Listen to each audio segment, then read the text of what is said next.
Hello there, boys, girls, watchers, friends, relatives, everybody. We are getting ready to go on the next part of our journey. We have to aid the scientists to expand the base. The farmer, we will be doing the armor. Let's go talk to the armorer real quick. The farmer, we will be doing that pretty much just all at one time. His is one of those things where we can talk to him and then go do it really fast.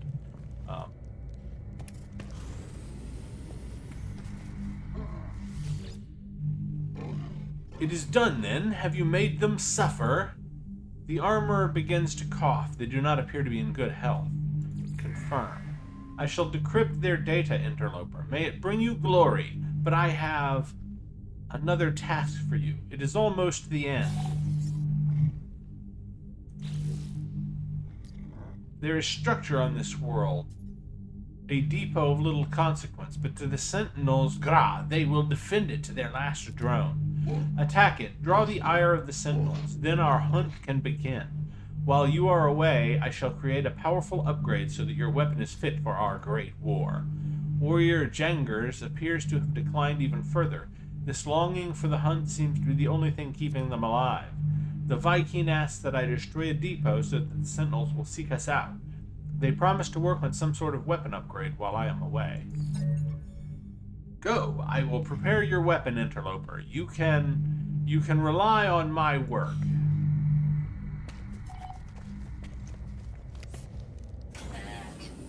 Navigational data received.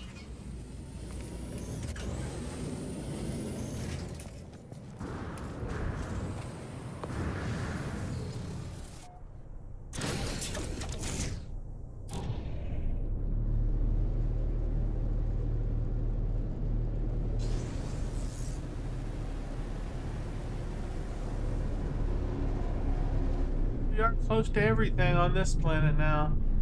There's a depot 5 seconds away. Transmission tower just over the hill.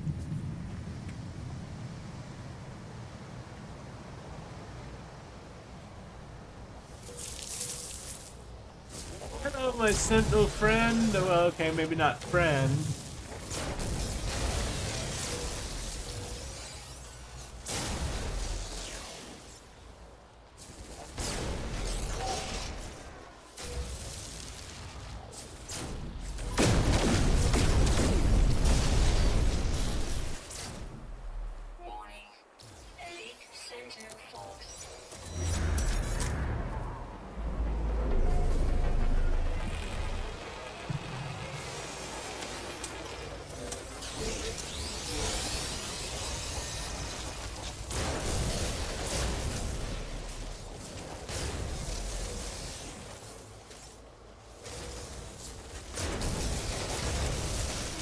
Damn, cops always using excessive force, lasers.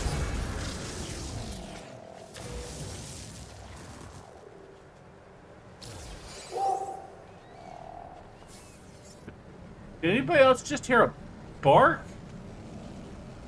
Warning. Sentinel wolf. That was weird, right?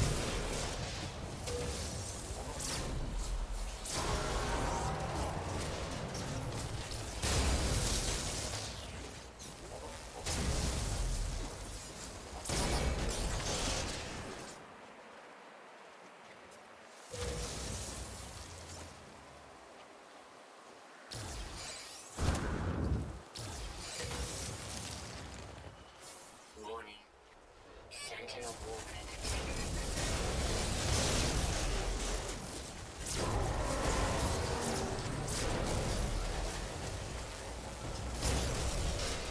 Oh, it's the Sentinel howl noise. It certainly did sound a lot like a dog in a cave sort of sound.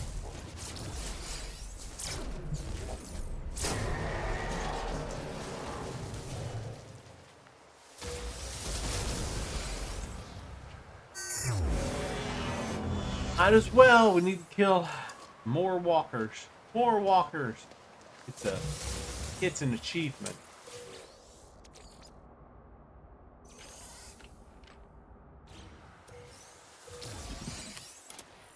And now that they actually spawn again, not really even that difficult.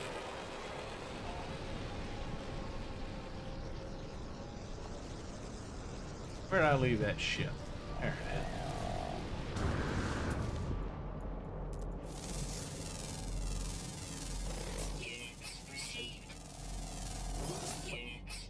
is. Do a little scanning, scanning.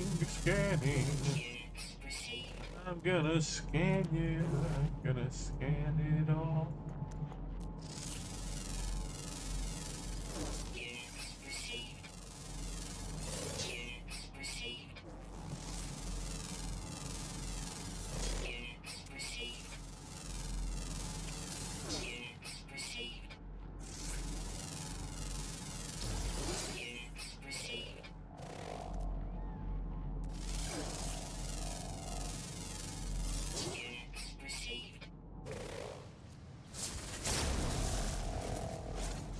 That was not the intention.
Any more question marks? I don't see any. Alright.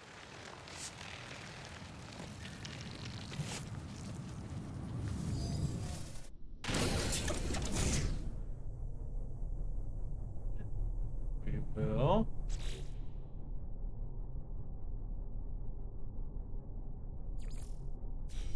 Going to a month. Well, this says. This wants to go to a different system. Okay.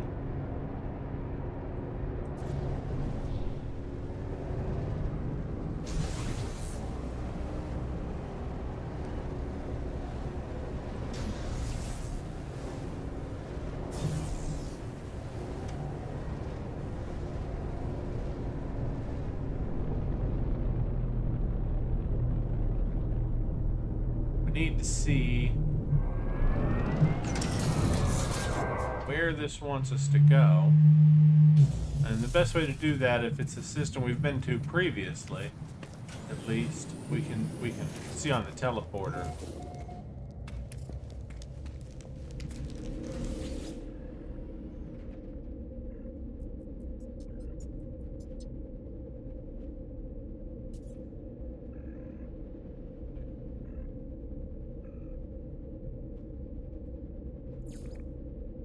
Yeah, it's pirate controlled, so we're fine at the station.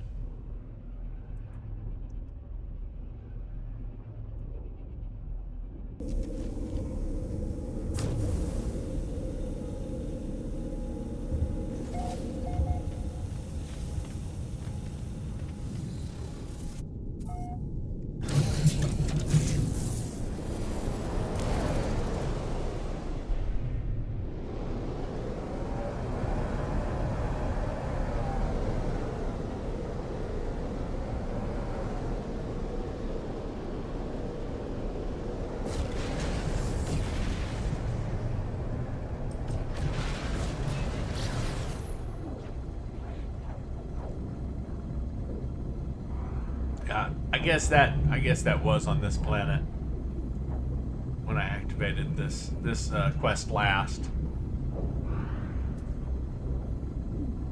And you guys wouldn't have seen it because that video was lost.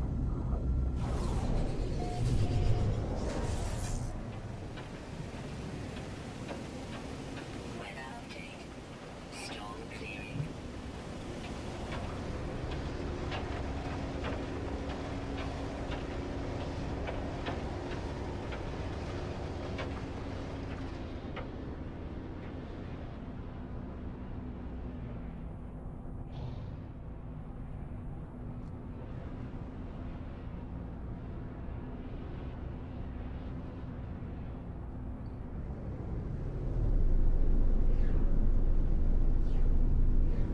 I do remember seeing, there it is. I do remember seeing a monolith over this direction.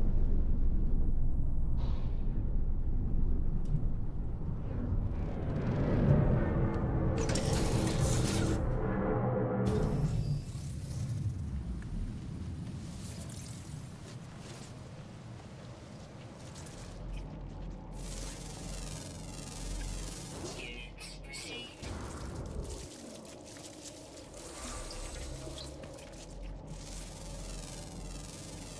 Units received.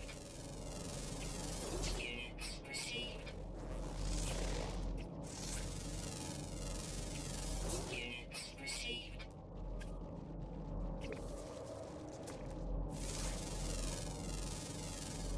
Units received.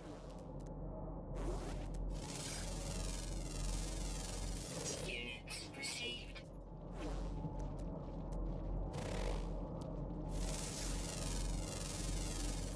Units received. Units received.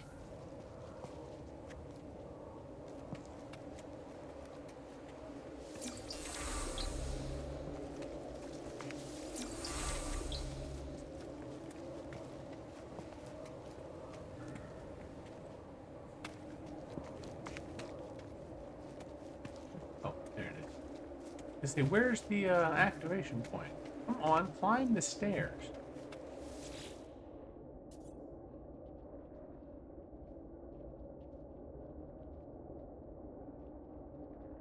I approach the monolith and prepare to insert the Korvax's core within the dais. The structure looks as if it was made for such a moment. Error. Error. Atlas. Obey. Error. Error. Run. Error. Run. Error. Error. Life form identified. Korvax Echo. Purpose. Servant of the Traveler. Analysis. Verisimilitude failure. Emotional breakdown. Traveler infection.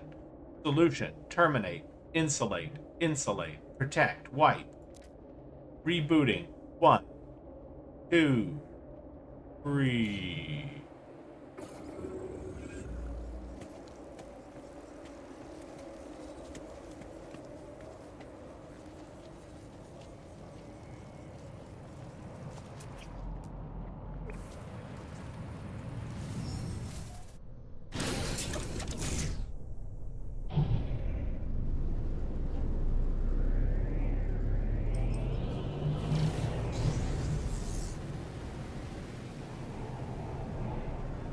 Right?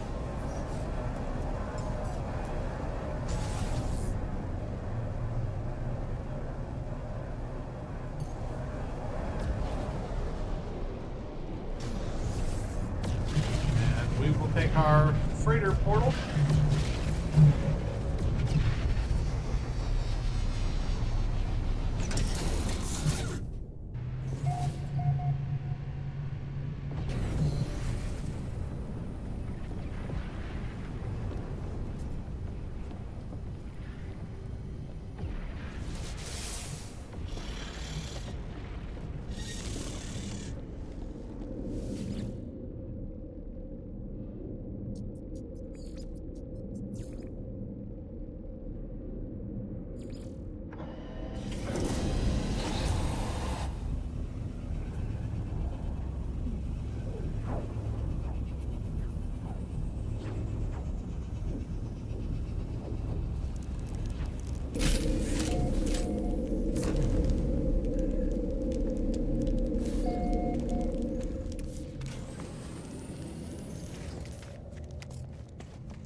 armor and the science. Start with the science. Blank, blank, blank. Analyst entity Metulino's shell sits in front of me, awaiting reconnection. I fear for what has happened to their data core. Insert board. Shell reconnected. Carapace online. Eheu, greetings, unknown entity. I passed my test.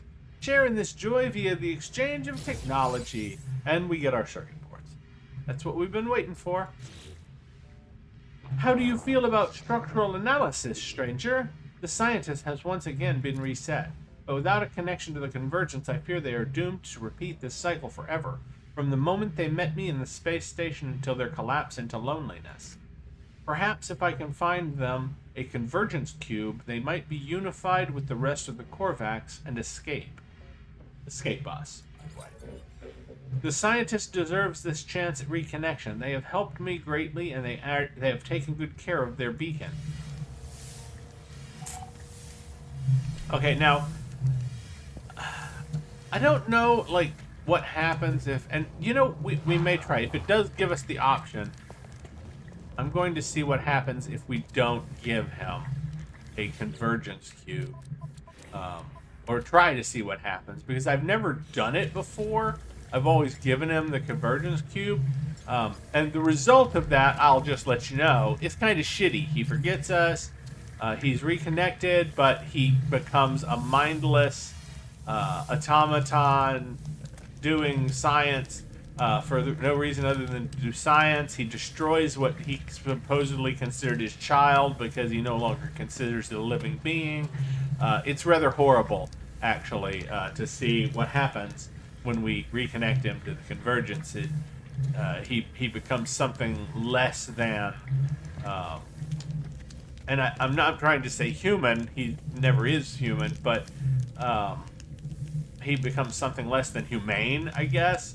He loses his morals, that he has. He cares about nothing that is not his science, basically, which is almost painfully direct, in just telling you what the problem with the Korvax is, as a sort of a species and everything. It comes up again and again and again with the Korvax, is that they're a hive mind, but in being part of the hive mind, they are, they're any morality they might have or personal caring that they might have is all basically thrown out the window. The hive mind controls all of that, which is sort of, it's like trying to swim in an ocean. You know what I mean? Like, you can swim in an ocean and you're you, but, the ocean is really more in control than you ever are. You can think you're in control, you're in it, you're swimming, but the minute the ocean decides you're going to do something else, you're powerless to stop it. So, yeah, it's kind of a moralistic quandary in a way, and it's a really interesting quandary. But it's one of those things that you can really think about for a long time and never really come up with an answer to it. So we're going to return. Stranger, I fear something unusual is occurring. Is this facility shielded in some way so that signals are unable to escape? Analyst entity Metlino is once again becoming aware of their isolations. The convergence cube may be their only hope. Now, I can connect the convergence. I'm going to decline. Perhaps this is too big a risk to continue to pick at and warp whatever personality lurks inside their carapace. Okay. Yeah, okay, and you see what it's doing? I declined, but if we want to progress the quest to the end, we don't have a choice. He keeps saying the same thing, and if we don't connect the convergence cube, we don't progress to the last portion. So the answer is that we can try to make a moralistic choice that doesn't basically destroy who the person is, but if we do that and make that choice, we're stuck at the point we're at, we can't progress any further in the scientist path quest. We will just stay where we are forever. Return to the scientist awaits at their terminal. So that is the crux of the matter, is that we are given a choice, but we're not really given a choice. We're given a choice, but in choosing to not do it, we're simply choosing not to progress, and that's not. I mean, to me, that seems. It seems like a non-choice. Like they really should have come up with an alternative, like something that happens if you want to take the path where you don't. Have a conversation with the guy about, do you want to be reconnected to convergence? It's going to do this. Every time you are involved with the convergence, you basically lose yourself and become a completely different entity. Anyway, stranger, I fear something unusual is occurring. Is this facility shielded in some way so that signals are unable to escape? He just keeps repeating that. So I'm not sure that's any better, is it? Connect convergence. I insert the cube. The Korvax is temporarily startled, but soon their lights begin to flash in a familiar pattern. I cannot be sure, but the plan appears to have worked. Forgive me for asking, entity, but did I know you once? You seem familiar. These terminals, they are of my own design. One machine even called me its parent, attempted to convince me of its love. Ehue, I deleted the bug, of course. He killed his child. I run a proper code base. I did harvest some useful blueprints from its store, however. Would you care for them? Whatever relationship we had developed has gone, replaced only by this cloud of unknowing. Perhaps it was an error. Perhaps this being was the true self of the Korvax all along, and the one I knew was just a sickness, a distortion. I cannot know. So in other words, we killed him, and his replacement, the replacement entity that took over his shell, cared nothing for the child that he had created and destroyed it, and we get to profit off it. So, woohoo, kudos to us. Take care when constructing those objects, Traveler. The plans were created by an error, after all. And now we have the stuff that we need to actually make the circuit board, which we couldn't have gotten without screwing over the scientist, at least in this, this particular case, because we didn't have any other option available for the quest. And I mean that is how it is, I mean,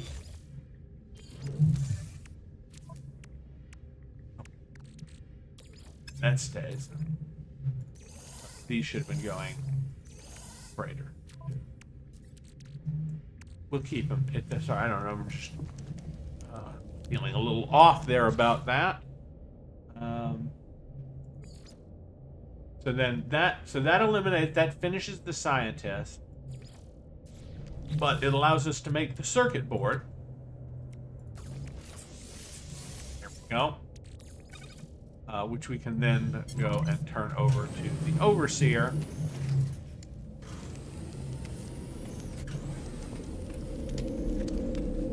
No, wait, no, he's not in this room. He's in the other room. Sorry, yeah, he's in the just beyond the trade terminal room.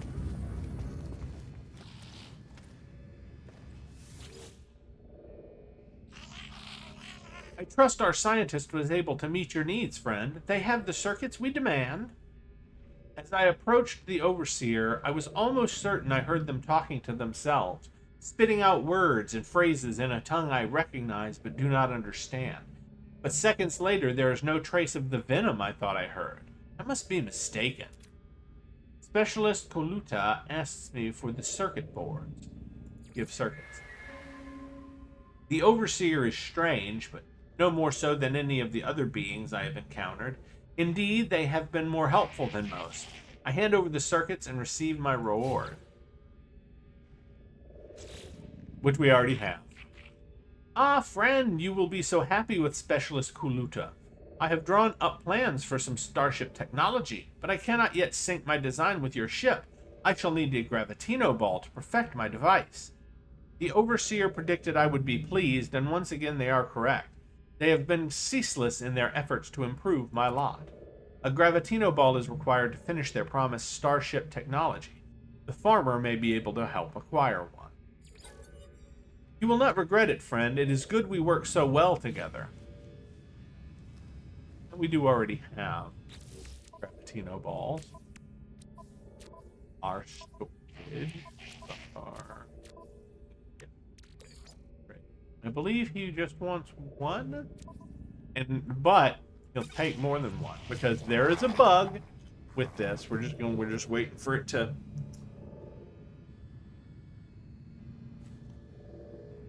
Okay, update. There you go. It takes a second. Now update the guy. There it is. Did you enjoy your adventure, friend? Your expedition to find our orb? I have waited for you faithfully. There is something about the way Specialist Koluta speaks that, for all their kind words, suggests a resentment saved only for the deepest of enemies. But they would not have come to work here if we were enemies. Of course not. We are friends. The Overseer asks for the Gravitino ball so they can finish the starship technology. As ever, I am so grateful for your assistance, friend. Did you enjoy your adventure, friend? And see, and it's going to keep repeating that. We just gave him the Gravitino ball, but sorry, we just go through. And since we don't have, we just go ahead and decline it this time. As you wish, you will give me that orb eventually, you know. And we already did. It's just, and if you have multiples on you and you keep going through, it'll take as many as you have until you finish, until you. But now that you've given it to him and you have rejected it, it goes on to the next thing. So just take one when you talk to him and that'll be the end. Have you ever wondered what happens after death, between expiration and rebirth? Meditate upon annihilation. Harvest Mordite from the dead. It is the only way to escape. Now see, this is literally a resurrection reference. He's literally, basically at this point, telling us that we met in a previous iteration, and that's where, you know, he became obligated to be a servant to us in every iteration that we go through and everything. And I'm pretty sure, based on, you know, his reactions and the way that he, you know, we interact with him and the things that happen with him and everything, not only is he mind controlling us using probably his pheromones, he's also not as friendly as he appears. But I think that he is. He's definitely I think he's a direct reincarnation of the first spawn that we met in the world of glass in a previous iteration that we already read the stuff for during one of our quests, the base archive quest, I think, one, and everything. So I believe that's where the origin of us, you know, acquiring him as a servant is, and he remembers it and he remembers who he was and is resentful because he's forced to remember so that he can be our servant, and that's why he's all pissy, you know, and speaking in a language that is not Gek, by the way. If it had been Gek, it would have said that it was the Gek language. No, he was speaking in a language other than the Gek's current modern language that we don't understand, but that we recognize. And the only way that I think that could happen is if he was speaking the spawn of the language of the ancient first spawn. Since the Overseer arrived, I've had a recurring dream, a nightmare that feels like a memory. Flesh merged with metal, a world of glass that blinks, a planet with green skies and an obsidian moon, a dream where I see my grave. As I snap back to reality, there is a moment before I can shake the image, that wound on the world lingering before my eyes. The Overseer asks me to harvest Mordite, a material found in the bodies of slain creatures. The Overseer has served me well. Perhaps their task will free my mind from these lingering nightmares. Okay. And we know that the Gek, if when the Gek want us to like experience a memory of theirs or of ours, they can create a pheromone that does that, and so that would explain why we're having nightmares about memories from a world of glass, for example. Okay, so we just run away for a second so that it activates the, because we already did that, really. I can see the change in you, friend. You have completed your task, and I have seen the world as you see it. I do not entirely understand what I have done for the Overseer, but they seem once again ready to reward me for my action. Here, take these schematics. May the things you build always remind you of those you killed to construct them.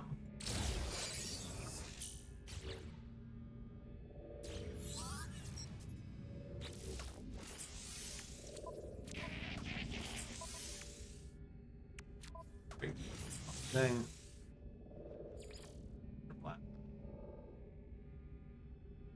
Alright, and so that, I believe, yeah, was the last of his quests. If we talk to him again, he will give us another quest, but it'll be one to go like, he'll say something like, I hate you for, I mean, it's not going to be I hate you, but he'll basically will tell us, I hate you for keeping me here and forcing me to stay here and not be able to go out and explore the universe.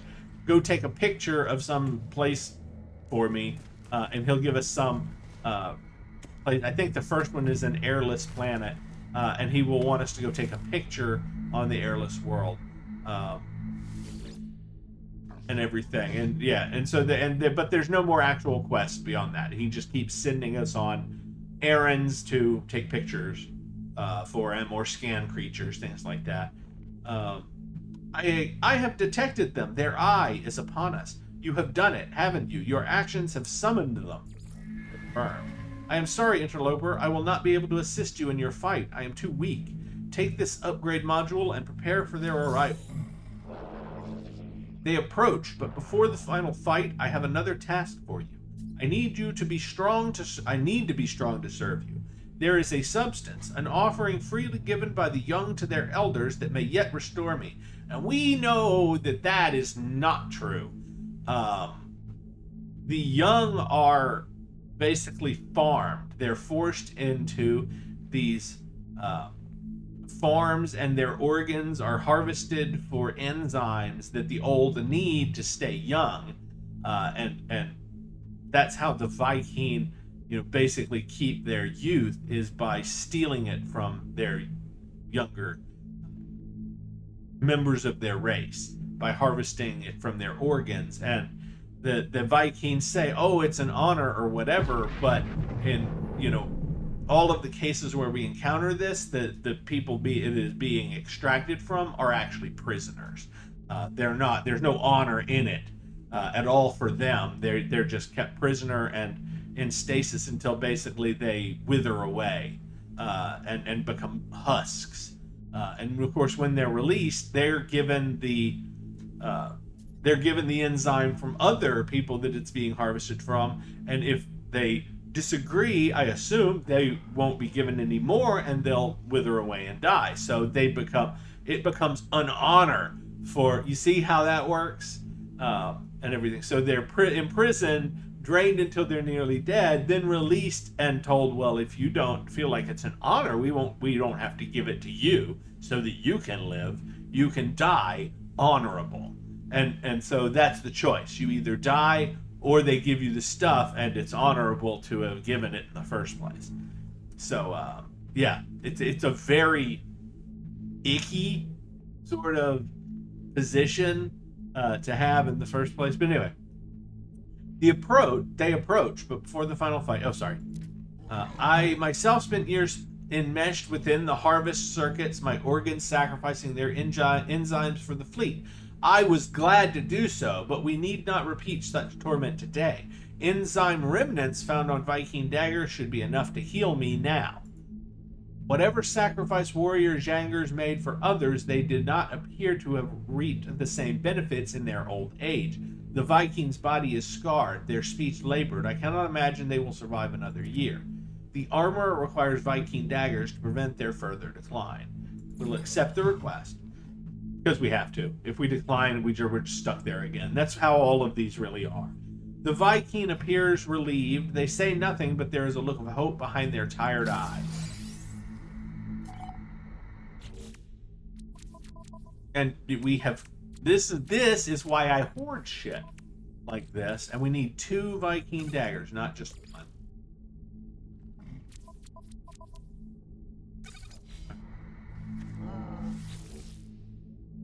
Oops, sorry.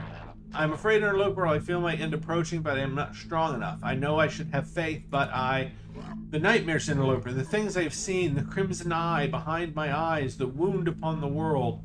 The Viking grows silent. They appear troubled. Reassuring. Gra, you are a worthy interloper, I will admit. Okay, there it goes. Sorry. Sometimes I do it too early. And of course, that was an interesting interaction, so I'm kind of glad I did it early.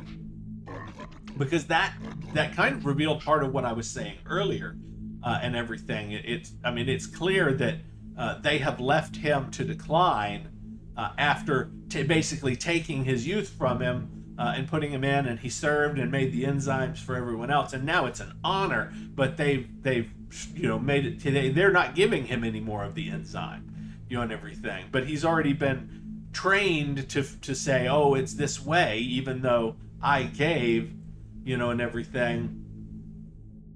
I have not been idle in your absence, Interloper. I have crafted another upgrade module for your ship. But the daggers, I can smell the battle enzyme from across the room. Give them to me. Give the daggers. The Viking takes the dagger and plunges it into their own arm. They immediately revive, their spirits restored. I have not been idle in your absence, and he'll ask again, but it's the same bug that the other guy had. We decline. You cannot die. You have the daggers, Interloper. What cruelty is this? But yeah, I do have more. But now we are ready. Yeah. So it just has that bug for a second, and then as soon as you decline it, he says something rude, and then it skips on to the next part because we did already give him the daggers. Now we are ready, Interloper. The sentinels are here, and you shall head out to meet them. This day shall be glorious, traveler, as it has been before and shall be again. The Viking looks at me with pride. I seem to have provided them with renewed purpose. Of this I am glad. By placing my world under threat, getting me to summon so many sentinels for pointless battle, when I am back, I will need to speak to the armorer about the future. The armorer warns me that multiple sentinel forces have arrived near our home. I must defeat them. Gra, gra, gra, gra. It's like a battle cry, I think. But yeah, he's obviously been thoroughly brainwashed, just like the rest of his species is, and everything. And they use and clearly there are detrimental effects if they don't get more of this enzyme. So they're basically controlled by drugs and everything. And if they are deemed to have become less useful, they just don't get the drugs anymore, and they wither away and die, probably because of having the enzymes drained from them in the first place. I get the impression that he isn't actually old. He's just been drained of all his vitals and everything. Now, where is our... Okay, well, we're gonna fight some sentinels. Oh, it's deactivated. I guess we needed to get to the ground faster.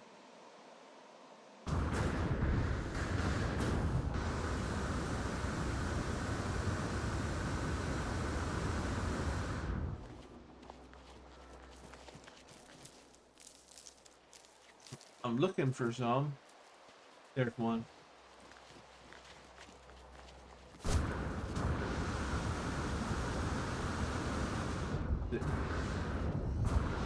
Oh, it's down here with our roamer, which fell out of the sky. There you go. Now, where are you buddies? Oh, they're up there. Come on, I'm not gonna kill you too quickly.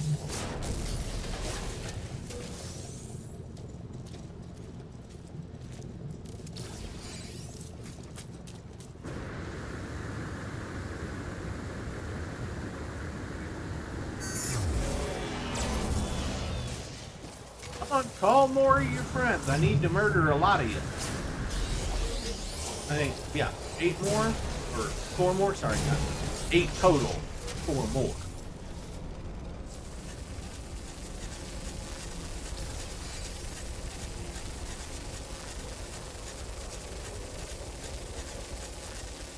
Warning. Sentinel combat unit deployed. Bring it on, Sentinels. Bring it on. Hey, guys. Got something for you. It's pink and lethal. And it makes that noise when you charge it up.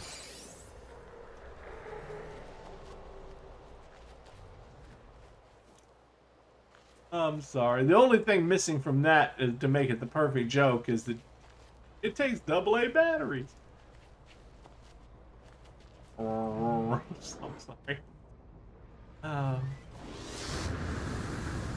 I'm gonna blow you up. Apparently my multi-tool has a vibration attachment.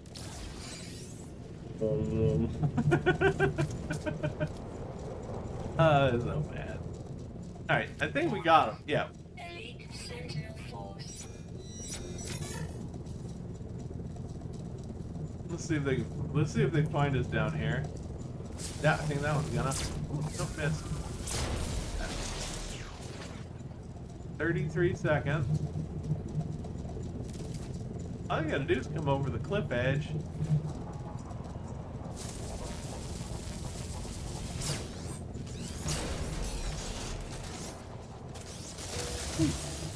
Now you were not there a second ago, Mr. Laser Dog.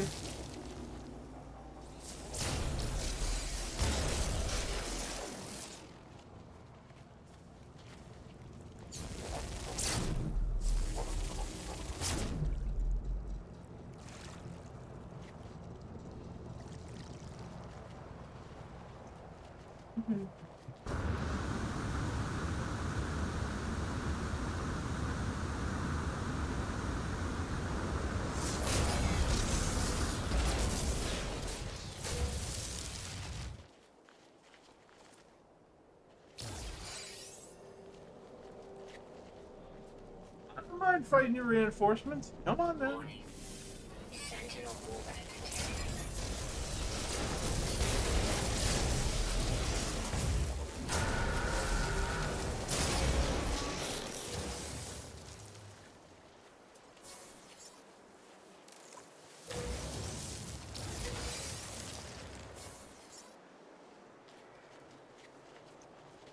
Warning. Sentinel walker detected.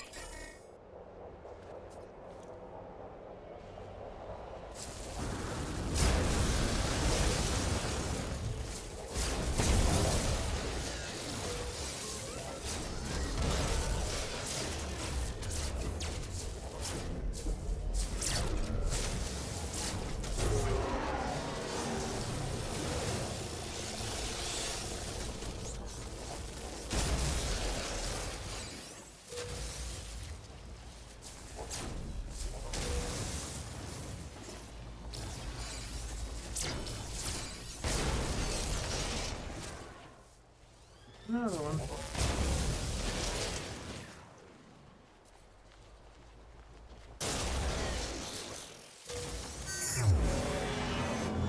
Alright, and we have disabled them again. Of course, now we have to get back up to our castle in the sky, which really isn't a problem at this point. I bet it's at 100%. Yep, launch thrusters, anti-gravity well, 100%. So, no problem to just call it down and fly right up there.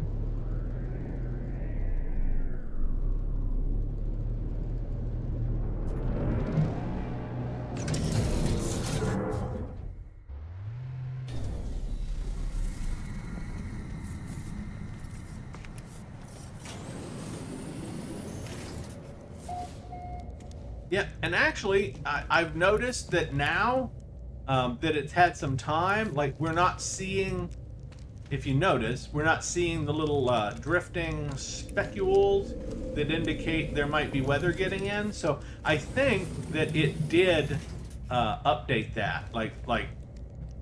And now we're not getting weather inside now that I fixed the holes and we've reloaded and everything. So yeah, because as you can see, no matter where I run, we're not getting. So I think we have fixed the weather inside issue, by closing off those holes and then doing several reloads and all of that. Because I don't see them anywhere anymore, and everything. So I'm quite happy about that, actually.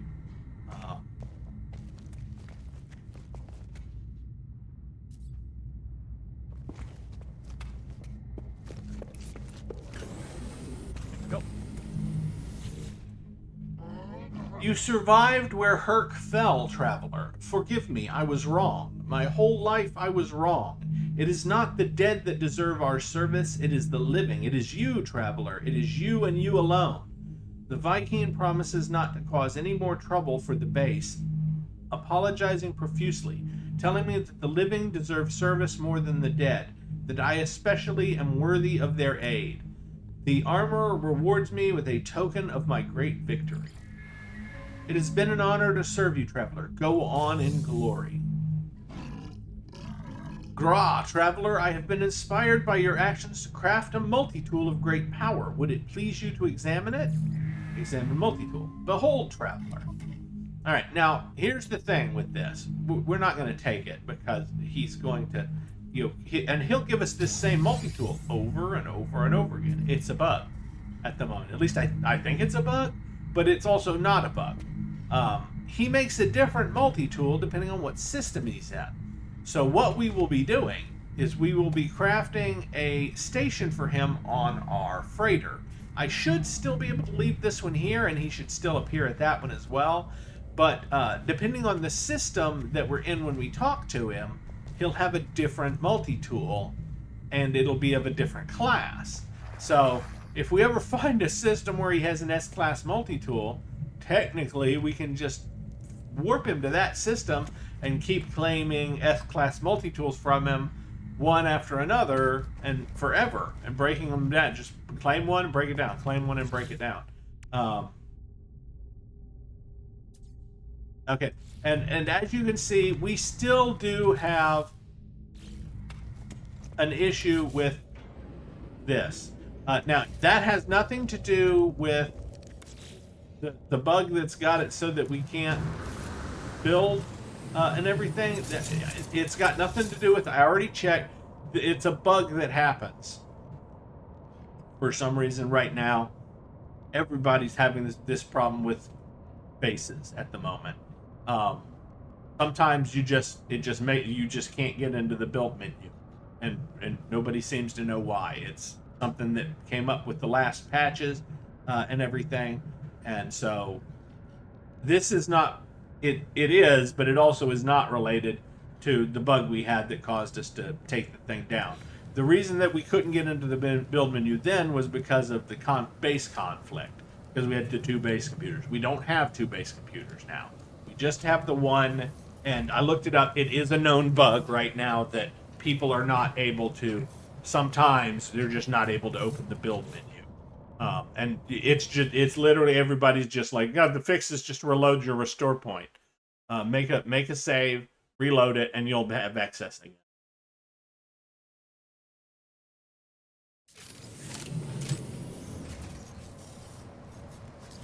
And see, we do. There it is. No problem. Now we have access again. I think that it has something to do, because you notice we didn't have the issue until we added something. We got the Exocraft terminal and the other thing. I think it may have something to do with that. When things are added to the build menu, I think that's what causes you lose access, is when they're added. And then when you reload, you have access again. Because it seems like that's the time when you when it cuts it off like that. Now, where did I set those up? They're back here. Yeah, here we go.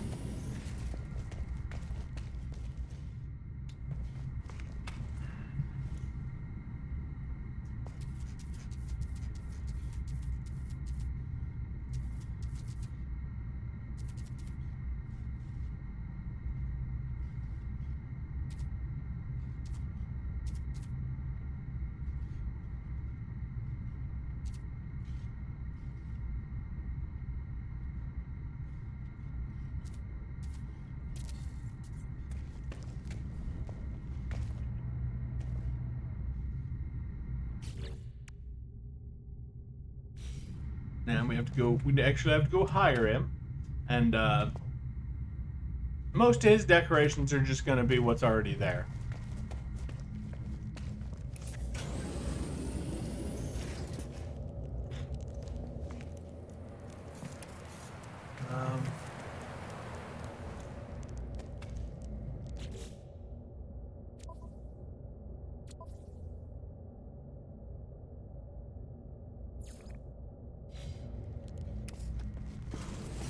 There it goes.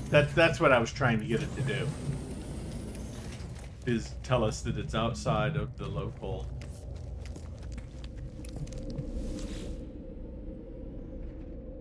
See if it gives us a space station that's at least close. Nope. Okay, so that means we're gonna have to leave directly from orbit, basically. So we can just climb in our ship and go to orbit.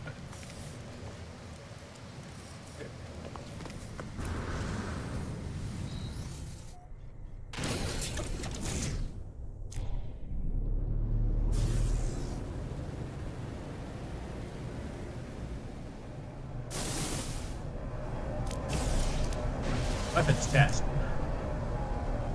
Alright. Let's see. So it wants us to go to Mekvaba Ila.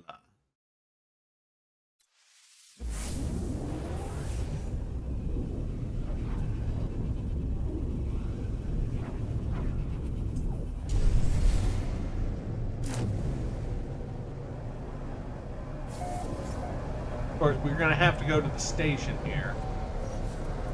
But of course, before we do that, I shall not leave any system with the name Makbava Ila or anything, and I certainly shan't leave a station with that name.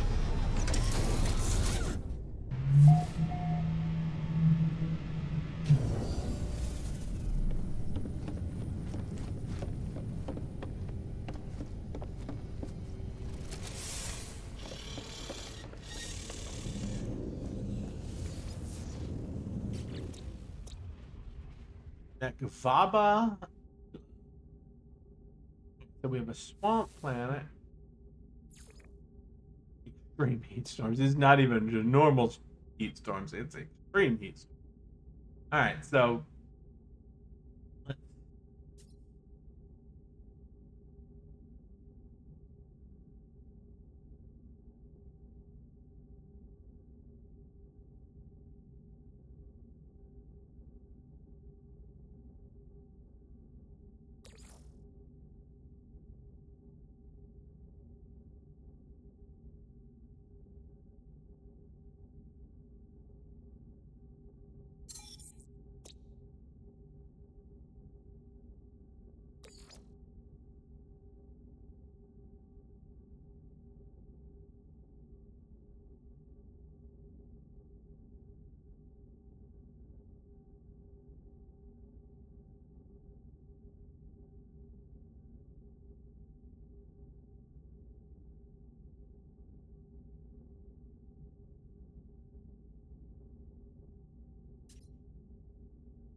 I found our farmer recruit in an outlaw station. I have never had that happen before. And the weird thing about it was that the quest didn't even lead me there. Like the quest didn't lead me anywhere, but I got the quest. He told me to build the station, and I was at the outlaw station getting words, I think, trying to, and one of the guys I talked to was like, "Oh, I'm gonna come work for you," and I was like, "What the fuck just happened?" And it turned out that I had just hired the farmer. You know, and I didn't even have a station for him at the time, but I'd already been, you know, given it. It was, just hadn't built it yet. I demand a place on your throne world, interloper. Acceptance will grant you the glory of an exocraft and a Viking mech priest to administer its mass. Pray only that you have an exocraft terminal sufficient for my skills. Refusal will result in my inevitable extermination. Be quick. The technician seeks work, claiming they will be able to build and upgrade exocraft for my travels. Hire the technician. Not like we have a real choice there. You are weak and unworthy of my skills, but I have no choice. I will flee to your vile world. I will become an interloper.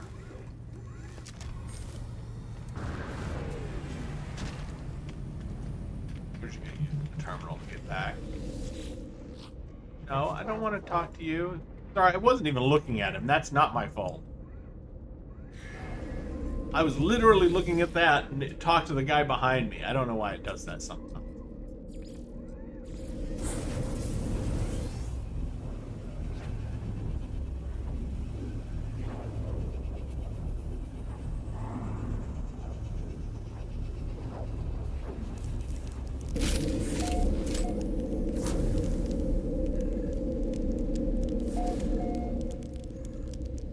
All right.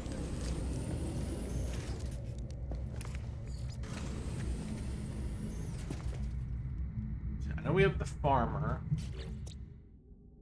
Checking. We got exocraft. I think that's it. Just the exocraft technician and the farmer is all that we have left. Okay, so let's go talk to the farmer. The exocraft technician will have to leave and do a bunch of stuff for him, but mostly the farmer, we've already got everything we need to do his stuff, except the recipes that he's going to give us. This is a home of glass and metal, traveler. It is in dire need of my touch, but no need to fear, for I come well equipped for such work. Continue. Gut rot flour, large hydroponic tray, and hydroponic tray. And we did just get all that for free. We never bought it. So your first lesson will teach you to embrace the dirt, friend. The earth provides life and death, after all. Take this hydroponics tray and these gut rot flower seeds. Grow the flower and see how fine it feels to produce life. Merchant Hitlock is already bedding in nicely. They have already given me the means to beautify my home. If I prove myself a worthy farmer with this gut rot flower, perhaps they will share more of their agricultural secrets. Wonderful, my friend. Soon our home will be filled with the delicate perfume for which this plant was named. Alright, and so I'm actually going to, even though we've got those things up there, I'm going to use... Oh, well, we're going to have to reload again. Yeah, because it just added stuff. Look, I think I'm right about that. It just added new things to our build menu, and so we just lost access to it again. So we just reload the restore point. It is irritating, but especially since he's gonna keep giving us stuff, and we're gonna keep losing access.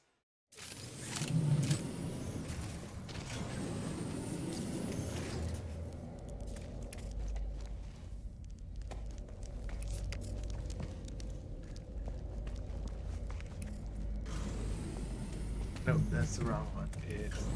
No, damn it. Where is it? Here it is.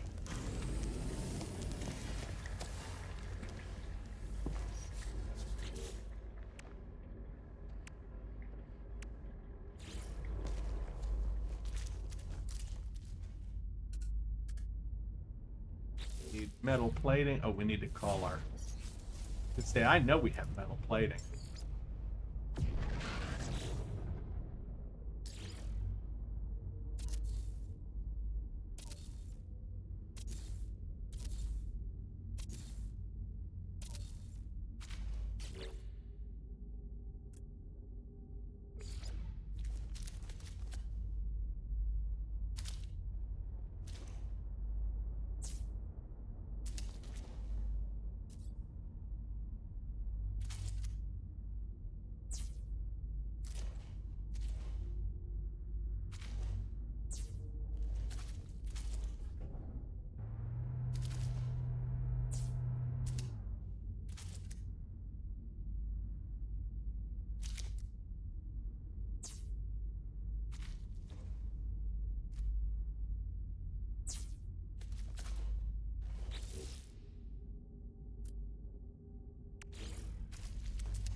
All right, now, interesting little point to note. Harvest Facium, harvest when the plant is fully grown. It actually counts it if we just pick this up from where we just planted it. It counts, and so we can get the return to farmer message, and we can go and do the turn in. Even though we didn't let it grow, just by planting it and then picking it back up, it still counts as if we harvested it. So, how is the gut rot flower, friend? Does it blossom? Is it heavy with fruit and invasive? Beautiful, friend. We shall make a farmer of you yet. While I prepare a dish of fragrant wonder, another agricultural challenge awaits you. Frostwort. Well, now we're going to find out if that is what's going on. The frostwort is a tricky thing, friend. It flourishes where other plants fail, thrusting its roots through the ice and snow. But such a hard life is not for us. Plant one here in your own home and be spared the pain of winter. Merchant Outlaw asked me to grow a frostwort plant and prove our hydroponic system can replicate any environment. Wonderful, friend. It is a delicate thing to look at for such a hardy plant. Please do enjoy it. And he wasn't Merchant Yetlock before. He was Pirate Captain Yetlock or something like that. No, we didn't lose access for that. I guess is fine.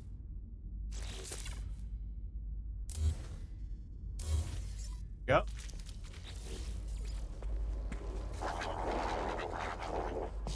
And I'll plant. I will put stuff in all of these, because this is good decorations for his area, to have some planters with the actual plants in them, for him to tend. I'll never actually harvest them for anything, but most likely because that's why I have the buildings up top. You have mastered the frostwort. Your base is already feeling more homely, yes? Confirm. Does the way it shimmers in the light not enchant you, friend? I have lost hours to its gentle glisten, but now a plant of great contrast. Solar vine. Your next crop will be solar vine, a plant that grows deep within the mantle of scorched worlds. It seeks out all heat from the sun or the core below. Its roots can extend to such incredible length that once it was believed they never ended. But do not worry, friend. Here with our facilities, their growth shall be more manageable. Merchant Yeatlock wishes for me to cultivate solar vine, a plant that usually grows only in extreme heat. Except, if only I shone as brightly as the solar vine. I envy you the joy of your discovery, friend.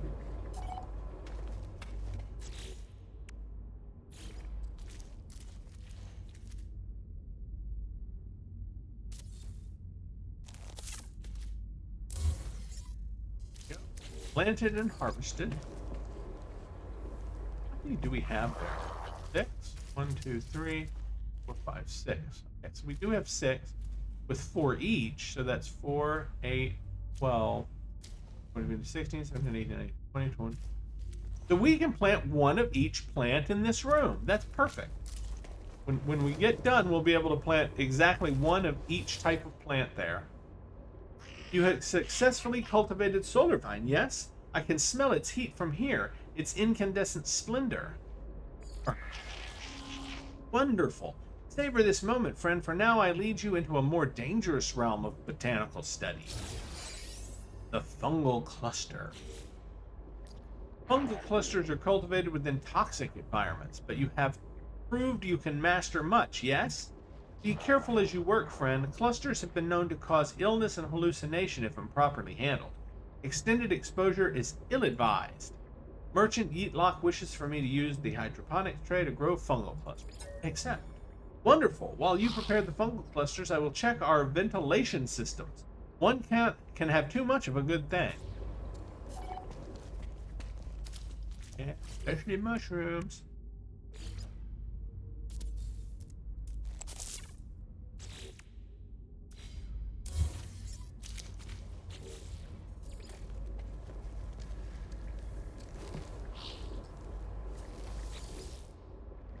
Ah, you are finished then. Let me see those fungal clusters of yours. It has been such a long time. You learn quickly, traveler. Now that you have mastered some of the more dangerous flora, let us go one step further. Yeah. Weed. The Get lost our homes, our cities, our identity in the last great war, traveler. World upon world bombarded by atomic strife. All that grows on the worlds of old are warped things, deadly to the touch, screaming with the memory of what they once were. One such crop is gamma weed. We shall cultivate it here. Let us leave the fighting to others, friend. We shall grow things instead. Merchant Yeetlock wishes for me to cultivate gamma weed using the hydroponic strain. I await the results with anticipation, traveler. Now please forgive me. I have not been able to sleep recently. I must get some rest. He's having nightmares. Remember who gave us nightmares? Keep that in mind.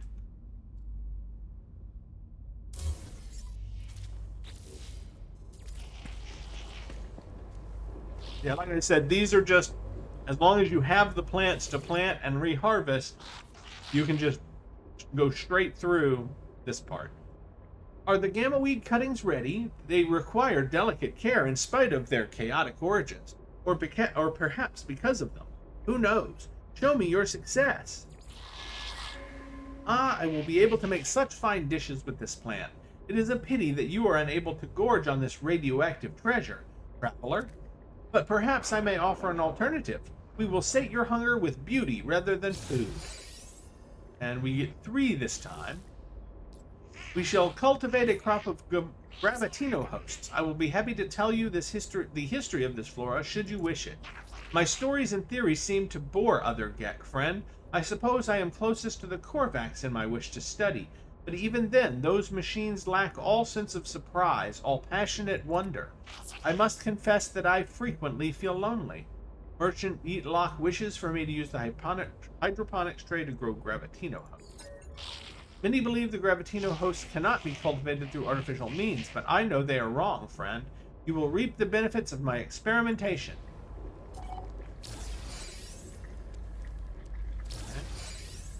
And now this one doesn't help us if we actually grow it. We actually just need to...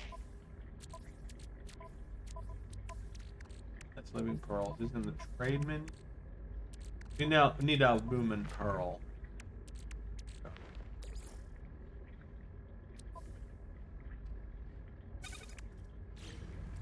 That just putting it in that one in our inventory, I think.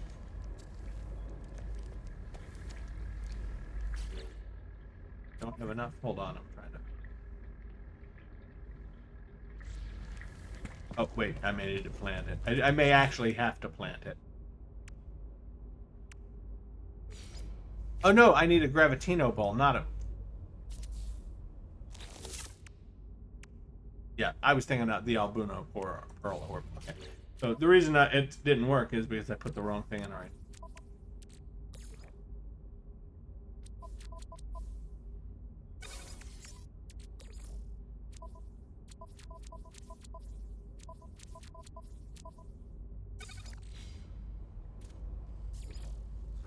There we go.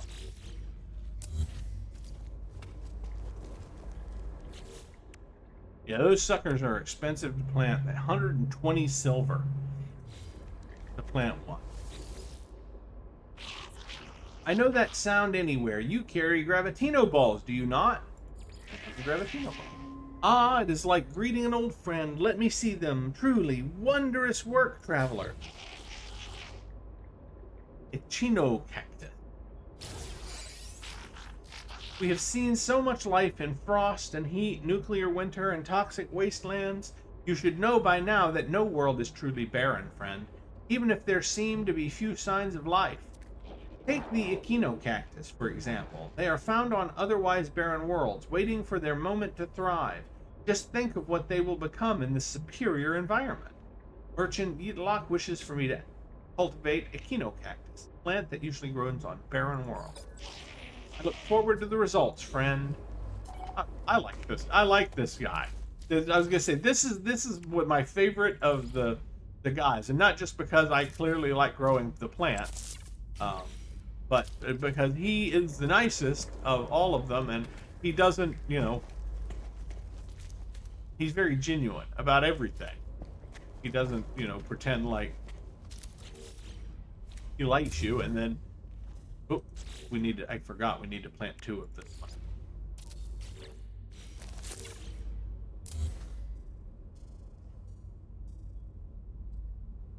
Oh, because it used the, okay.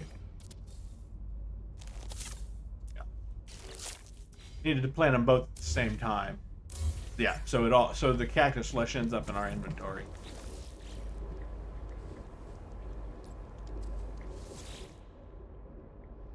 The echinocactus must have bloomed by now. Is it ready, friend? Can I see it? I only have 2 plants left to show you. Your training is almost complete, friend. I am so proud. Star Bramble. I want to share something with you, something beautiful beyond compare.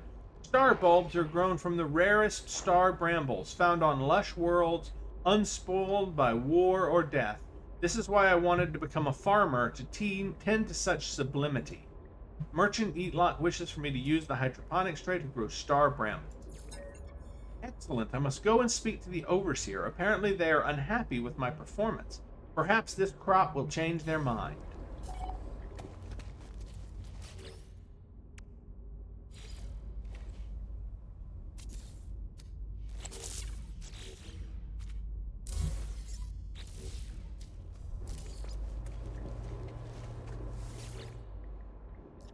The star brambles have bloomed, yes? Pass them over for examination. Then only one task remains. I cannot pretend to be a farmer anymore. The overseer has made it clear I must be as the others of my species are. I must trade, sell, accumulate. But I will make a final meal before I leave, traveler. The overseer requested it. A dish made from mordite root, the death element. Go grow this final crop. Merchant Eatlot wishes for me to use the hydroponics tray to grow mordite root. The overseer asked for one last meal with me before I go. I must ready myself. Good luck, friend.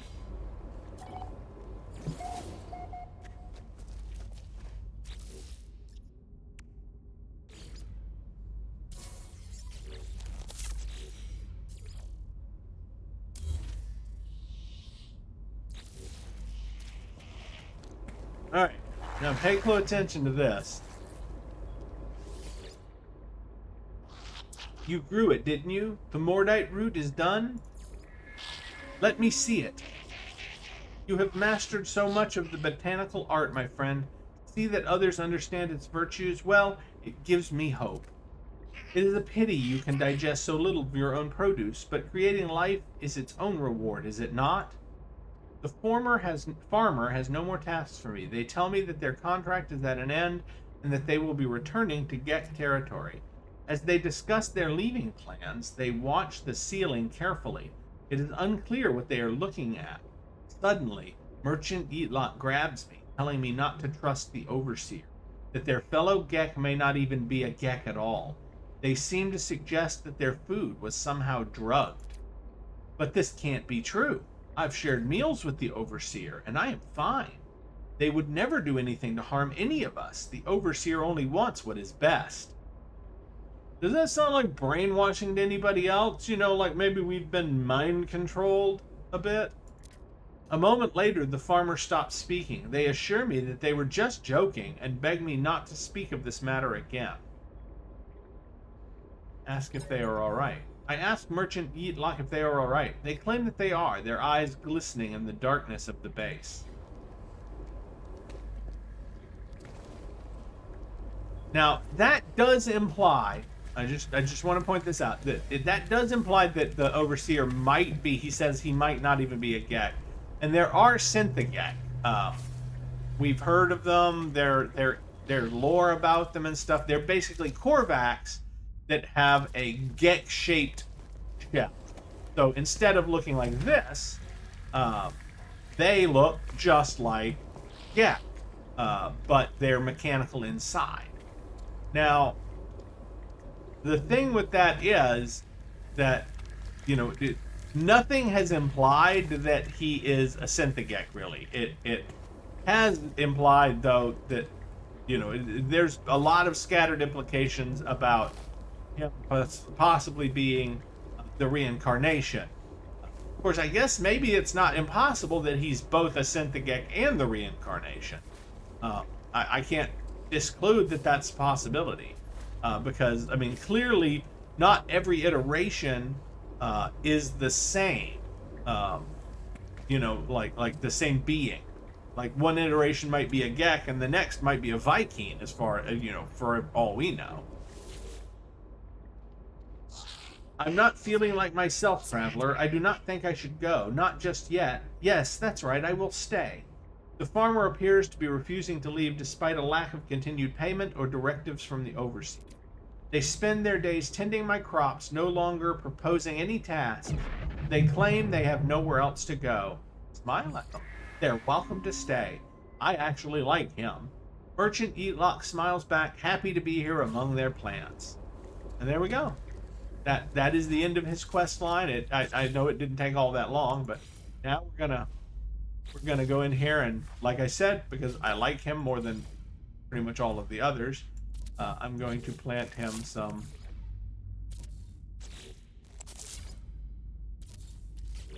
plants of each. Just plant him one of each. I'm sorry, it's two of each, isn't it? Yeah, with 24 it would normally be two of each. That's fine.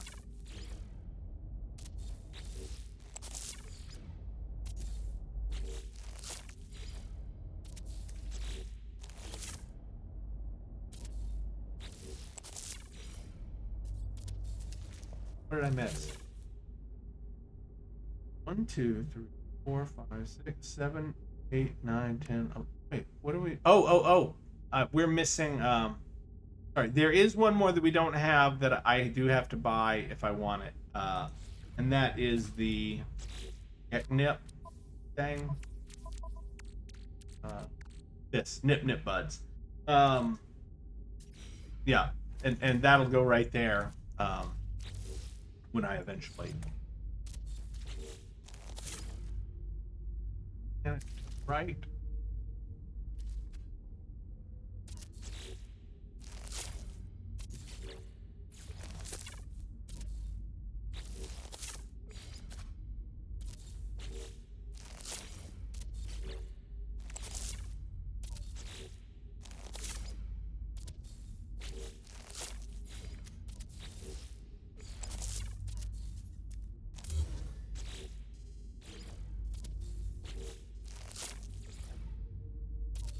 No. Now he has a whole little crop of plants to take care of and watch for. So there we go. And I think we're still uploadable.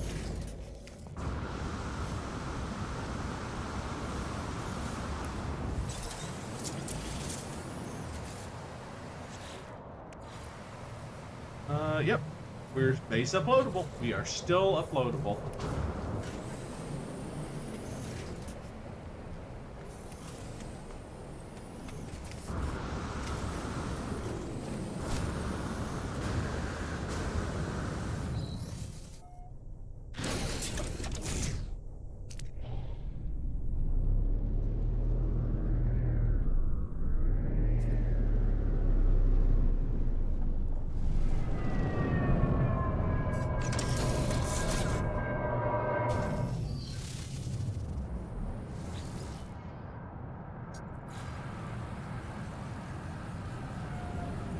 Uploading the most current version with everything in it.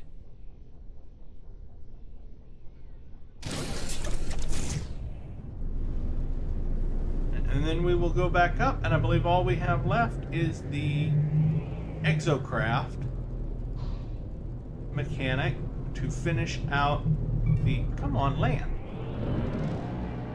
It's literally got an automatic landing thing. Why are you running into my base?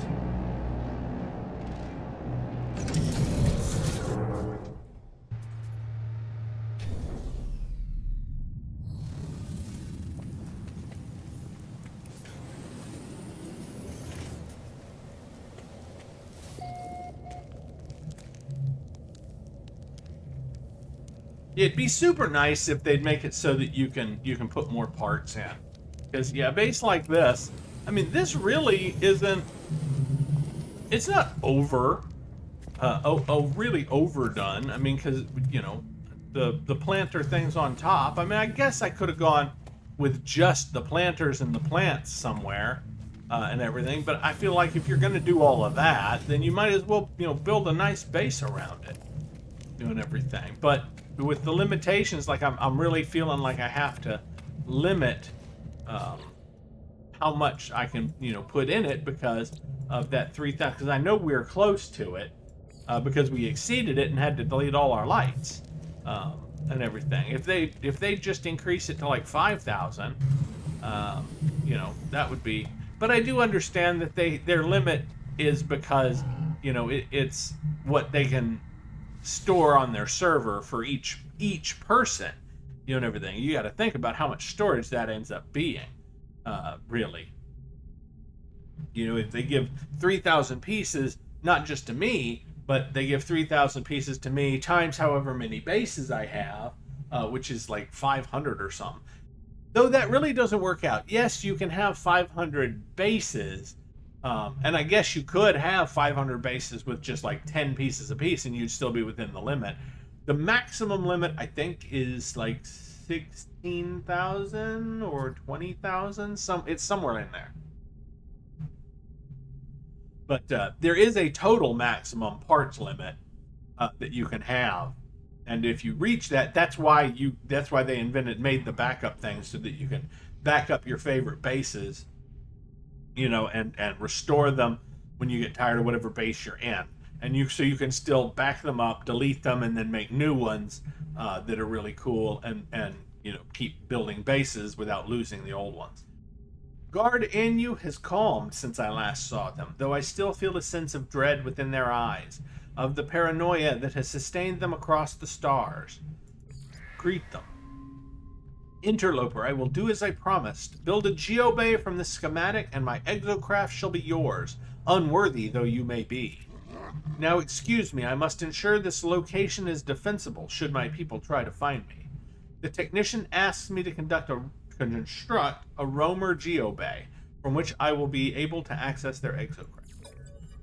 Of course, this bargain greatly favors you, Interloper. My exocraft has seen much glory. And we've already built that, so it should just go straight to... There it is. And now, it should update. Come on, I'll move away from you a little bit. Update. There it is. Interloper, have you constructed the roamer geobay? Gra! Tell me once you have. We must scan this world. We must find its signals, its secrets.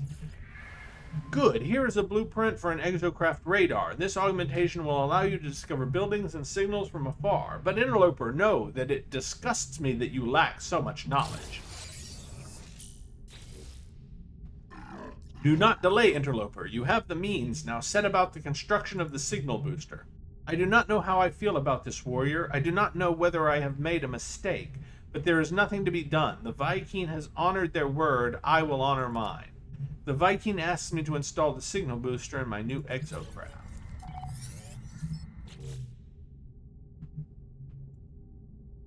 That's enough. That's all right.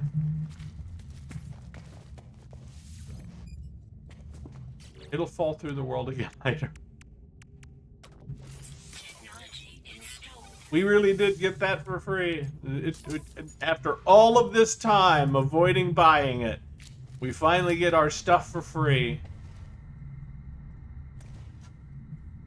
But I think you see how ridiculous it actually is to wait this long until you could get to this point in the... Like, even if you went as fast as you could, right, and did everything before to get to this point and just skip doing anything else except these quests and everything, you would still be so far into the game by the time you got to this quest with this dude, because of all the other stuff you had to go through, that there is absolutely no way that you wouldn't have wished for the stuff that you're getting now to just buy it. And you'd already have the materials to do it just from all of the wandering around and stuff you've had to do. You know, because all of this stuff I've been able to pay for it, but if you just rushed through and did it without doing all of my preliminary work, then spending all that time running around collecting stuff, you wouldn't have any of this stuff. You'd have to go out and run around on the planet and collect, you know, Viking daggers and shit to put together what you needed for these other quests to get to this guy and everything. So by the time you got here, you definitely would have been like, man, I wish I'd had this the whole time. So it's honestly, unless you're intentionally putting off buying this stuff so you can get it for free whenever you get it just to make things harder on yourself, you're better off just hunting down the nanites or the salvage data and going and buying all of this shit on the Anomaly as quickly as possible. Yes, you end up paying for it, but honestly, the 10 minutes worth of searching that it's going to take to find the salvage data to buy something is less annoying than waiting to get it free in the quest line and not having it when you need it for other things. And that's what, and we ended up buying a lot of the stuff just because when we hit a spot where I was like, screw this, we need this for something else, I went and bought it because I wasn't willing to wait on that thing and go back to doing the quests and skipping what we were busy in the process of. So yeah, I mean, it's a weight thing, you know. I mean, I guess you could play and make the decision that you're not gonna buy anything, you know, at the Anomaly that's not free. Do all the free stuff first. But if you do that, you know, it is a lot harder to do that because you'll run into places where you're like, oh, I really need this or this or this and everything. Because a lot of the stuff that you get on the Anomaly is stuff you're going to want a lot sooner than you can buy it. Once we have the Exocraft radar, we can map this planet. Are you ready for what happens next? Guard Anu waits, expecting me to announce my success in the construction of the Exocraft radar. Hand in. Your timing is fortuitous, traveler. Take these blueprints. Mounted cannon. Okay, don't build this. And this is just from me to you. Don't put this on your Exocraft if you're playing in the Permadeath mode. And the reason for that is because the things that come out of this gun are just like the plasma launcher and the geology cannon. If they hit the ground too close to your Exocraft, they will kill you pretty much instantly. I mean, and they're not that strong. It's really weird. If you shoot this cannon at a sentinel, it takes like 20 hits to kill a regular sentinel. So it's super weak. Even if you fully charge it with upgrades, it's weak. But if you are driving around and shooting at sentinels or plants or animals or whatever, and you see a low spot in the ground and you accidentally shoot at it, and the ball hits too close to your craft, one shot will kill you. Period. You'll just suddenly be reloading and you will have died. And of course, that's clearly something you don't want if you're playing in permadeath mode. So the solution is don't even put it on your Exocraft. If I think he's going to tell us to do it, but if we do it, we're going to immediately take it back off and destroy it. Do not put this on an Exocraft that you're going to drive around in for any reason in permadeath mode. Feel free to use it in regular, where if you die, you can just go back and there's no real penalty. But in permadeath, this can literally end your game. So I wouldn't do it. They are everywhere, even in this last refuge. Track one down, traveler. Destroy the depot and bring me its precious contents for use in my work. Guard Inu requires me to use my Exocraft radar to locate a depot and steal the material from within. They will use this substance to create Exocraft boosters. Hurry, interloper. Do not permit the sentinels to pollute your world. Yeah, and it wants me to, but we don't actually have to. It's not part of the quest. It's just one of those things where when you get something new, it wants you to install it. We will not be installing it, however. Now, sometimes this, there we go. Yeah, sometimes we have to do it, sometimes we don't. He just wants gold. He doesn't ask for it that way, but that's really what he wants. Yeah. And we have shitloads of coal. We don't need to go destroy another depot for that. Have you obtained the materials I seek, Interloper? Divine elements forged from the Sentinels themselves. They will shield us from their sight. Good, I shall use it to forge exocraft boosters for future expeditions. Now that will install, because that's good. None of us lives alone, life alone, traveler. All of us form attachments, and I must shed the last vestiges of mine. I left my consort and spawn behind on my homeworld. My crimes were my own, but I must know what has happened to them. They have sent me an encrypted transmission. You will use the exocraft boosters to reach it before my brethren inevitably delete it. In the process, we can pull mining laser technology from the network. Gra, we will kill 2 Gek with 1 blast. Guard Anu requires me to use my exocraft boosters to reach a terminal quickly enough to receive an encrypted transmission. They believe we may also acquire an exocraft mining blazer blueprint from the Viking network. Be vigilant, be quick. I require this message. I must know what happened to those I left behind.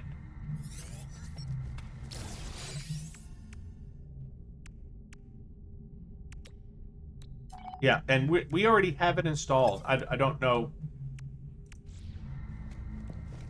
I don't know how that happened. I think it came with it installed. Alert. Navigational data received. All right. And frankly, there's no point in rushing to your exocraft and driving however many 5 minutes or whatever overland. Just get in your ship and fly to it. It's literally like 30 seconds away, and the game doesn't care. You use your ship instead of the exocraft. And frankly, the exocraft without upgrades is slower than walking. Even without the speed mod that I have installed, it's about the same as your walking speed. So.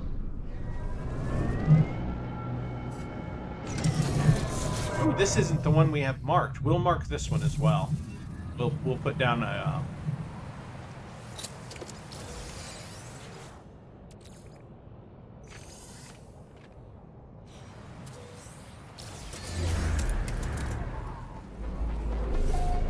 Eventually, we'll come back and we'll use these transmission towers to salvage some ships.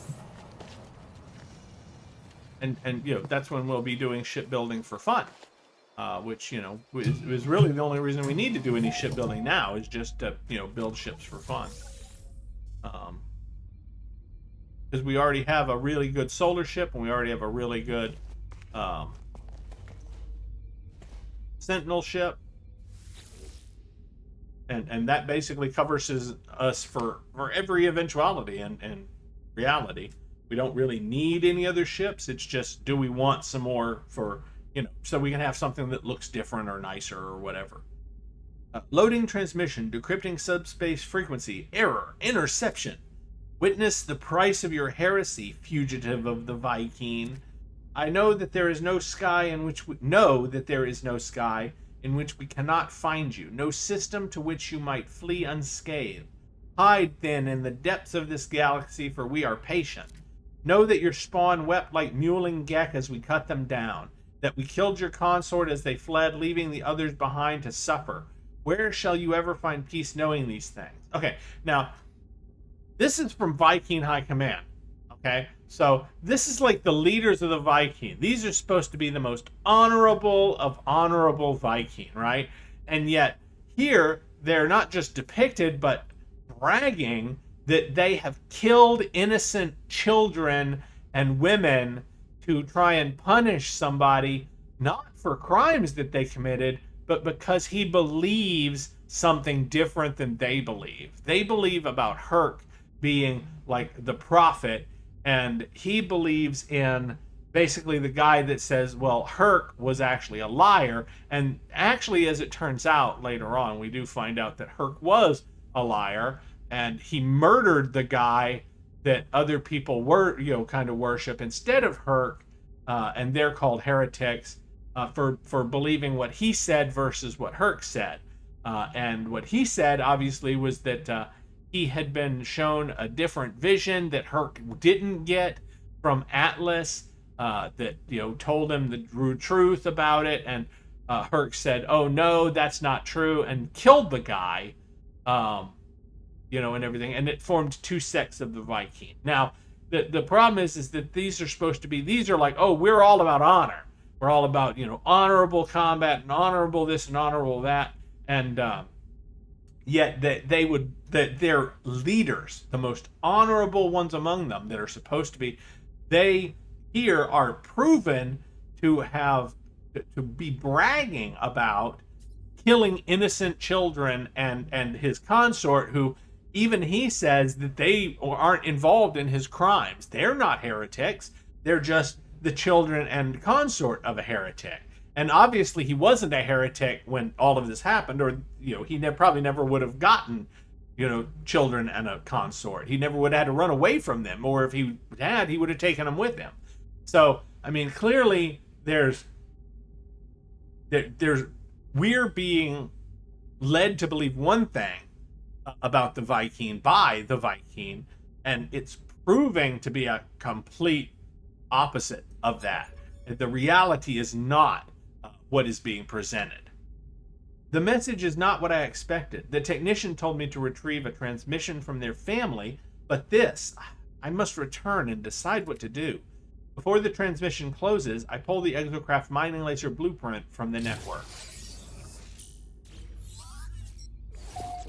We are going to, we'll install that when we get back, because we don't have that. Well, actually, our thing is here, so bam.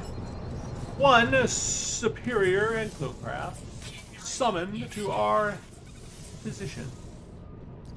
There we go. Now it's got the mining laser, which, by the way, is super weak as well. And just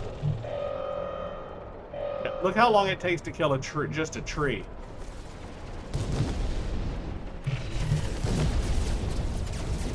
Don't worry, guys. Don't be impatient. I'm going to kill you. Don't worry about it. There's no doubt that you will die. I know you're anxious to meet your ancestors.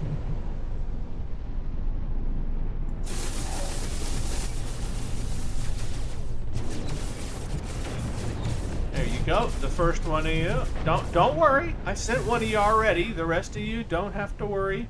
It's not going to be long.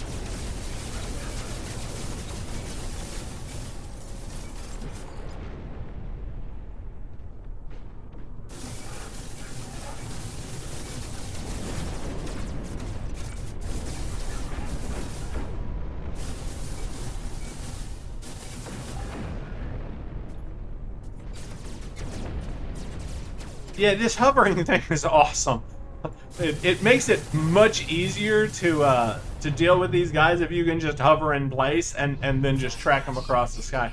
It also seems to make it really difficult for them to actually target and attack you, because the way that the game is programmed, they're moving so quickly doing their turns and stuff, which, by the way, they clearly move and turn and everything faster than a player is even close to able to. But in giving them that ability, the developers actually kind of screwed them over, because they turn and fly so much faster than we do that they have no time to actually attack you if you're just sitting in one place. If you're flying, and everything, you're moving around and you're increasing the distances, but if you're not moving, they move too fast. They turn too fast and they close the distance too fast, so at best they get a really short shot off at you and aren't able to do much damage.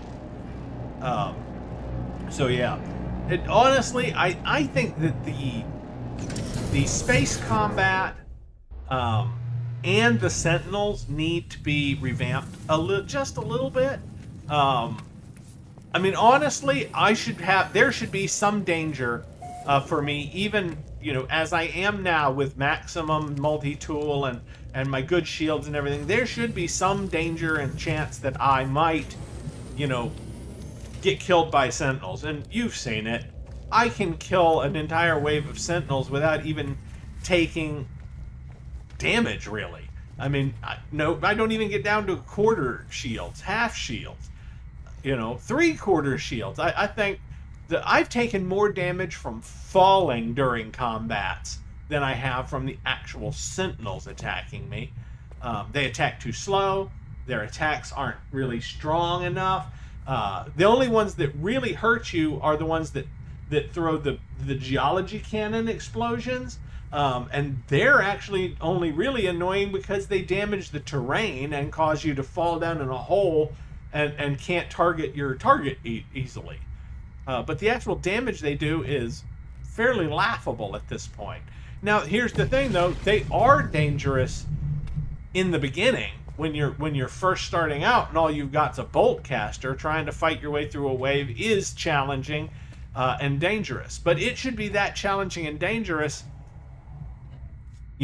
later on as well. Like, it should maybe get more difficult. Maybe, spawn slightly more, and the increase in difficulty, as the wave progresses, maybe should be more or something. I don't know. All I know is that I feel like the challenge, in terms of, the combat, even at the one we have, this is about as extreme as it gets. With the settings for this is the most difficult settings. Are set automatically with the permadeath mode. And there are some mods that modify that, and I might try one later on, just to see, how much. But in a permadeath playthrough, I guess it's a bonus because you're not really at risk most of the time. You can do what you need to do and fight off sentinels and get your walker brains and stuff, and you don't have to be truly at risk very much. But I almost feel like it would be better if I had to run away from some of those combats. My preparations are almost complete. Soon I will purge myself of my old life and of my old attachments, to commit fully to what I must become. But even if I will remember nothing, I must know, traveler. Have you retrieved the transmission? Now, okay.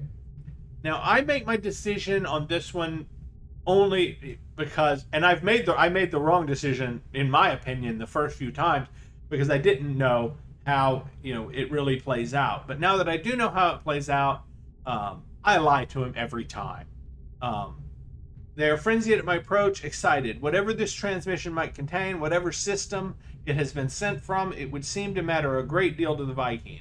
We tell them we have. The technician tells me they are going to clean their mind to prepare for their holy task. Before they remove all other thoughts, they wish to know what happened to their family. I must know, traveler. Tell me what my consort said. Tell me of my spawn. Please, I have waited so long. The technician was expecting to intercept a message from their consort and spawn, but instead, I discovered that their family had been killed, murdered by other Viking in retaliation for their heresy. As they stand before me, expectant, nervous, I do not know whether to tell the truth. And we're going to lie to them because they're just going to erase their memory anyway, so no reason to damage their psyche just before.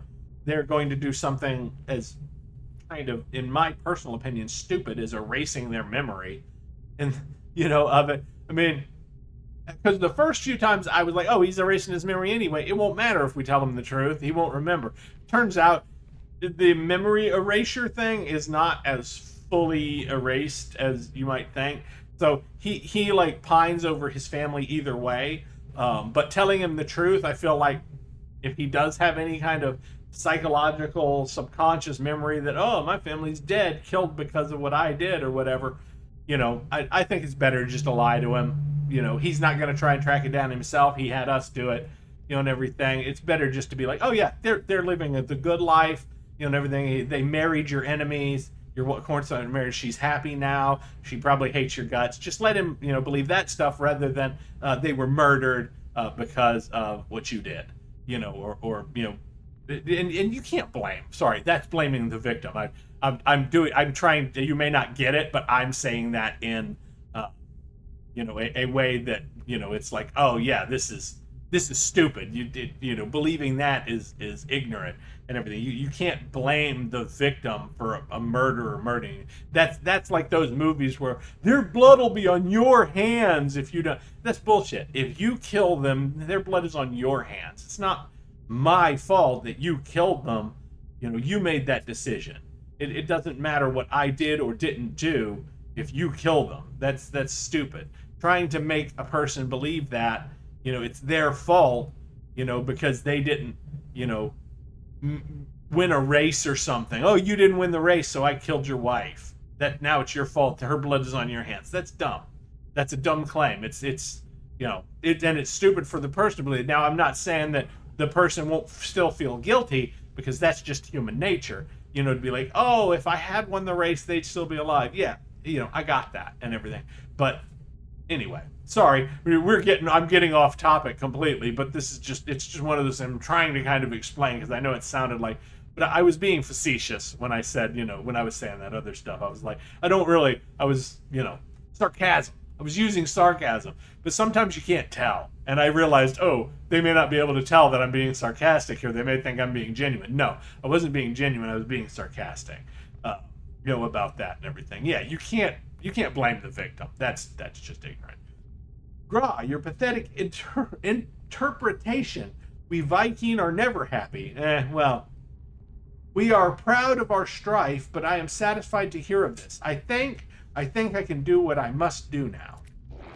Thank you, friend, for giving me this hope as I fade. When we next speak, I will be reborn. Okay, so you mean in like less than 5 seconds? I am reborn! Oh, sorry. I am reborn without attachment. I can focus now. Focus on what I must do. Ra, you will require a mining beam in the days to come. Construct one, and I will craft you a nomad exocraft befitting an acolyte of Null. We already constructed the mining beam. Null. That's his name. I couldn't remember it a minute ago. Null is and he was actually the companion of Herc. It was Herc and Null. They were like combat buddies or something. And we'll read through all of this. We're gonna go through all this, and you'll see what I'm talking about. Their face is different. Beneath the eyes, beneath the soul, they have changed irrevocably. Where once they would insult me with meaningless threats, now they speak only of a singular purpose. For once where once they would be capable of happiness or grief, now they only care about their cult, about their supposed purpose. The technician asked me to build an exocraft mining laser, promising to craft me the blueprint for a new exocraft, the Nomad. Okay, and the weird thing about this is that he is serving the Traveler, right? And kind of, from what I understand, and I guess I could be wrong about this, but I have played through this a lot and read a lot of the stuff. Herc was the one that glorified the Traveler, as the representative of the Atlas, and is the one that said that the Vikings should serve the Traveler, all the Travelers. Help them and all of that. Herc is the one that said that.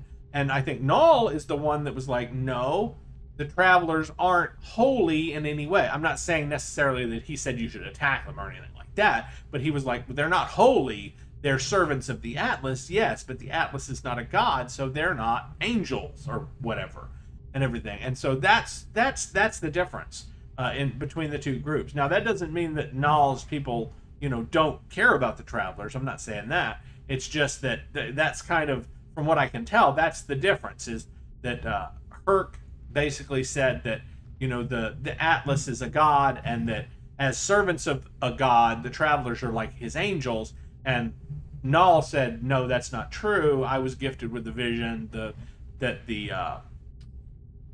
Atlas is not a god, and that, and that the Travelers are just,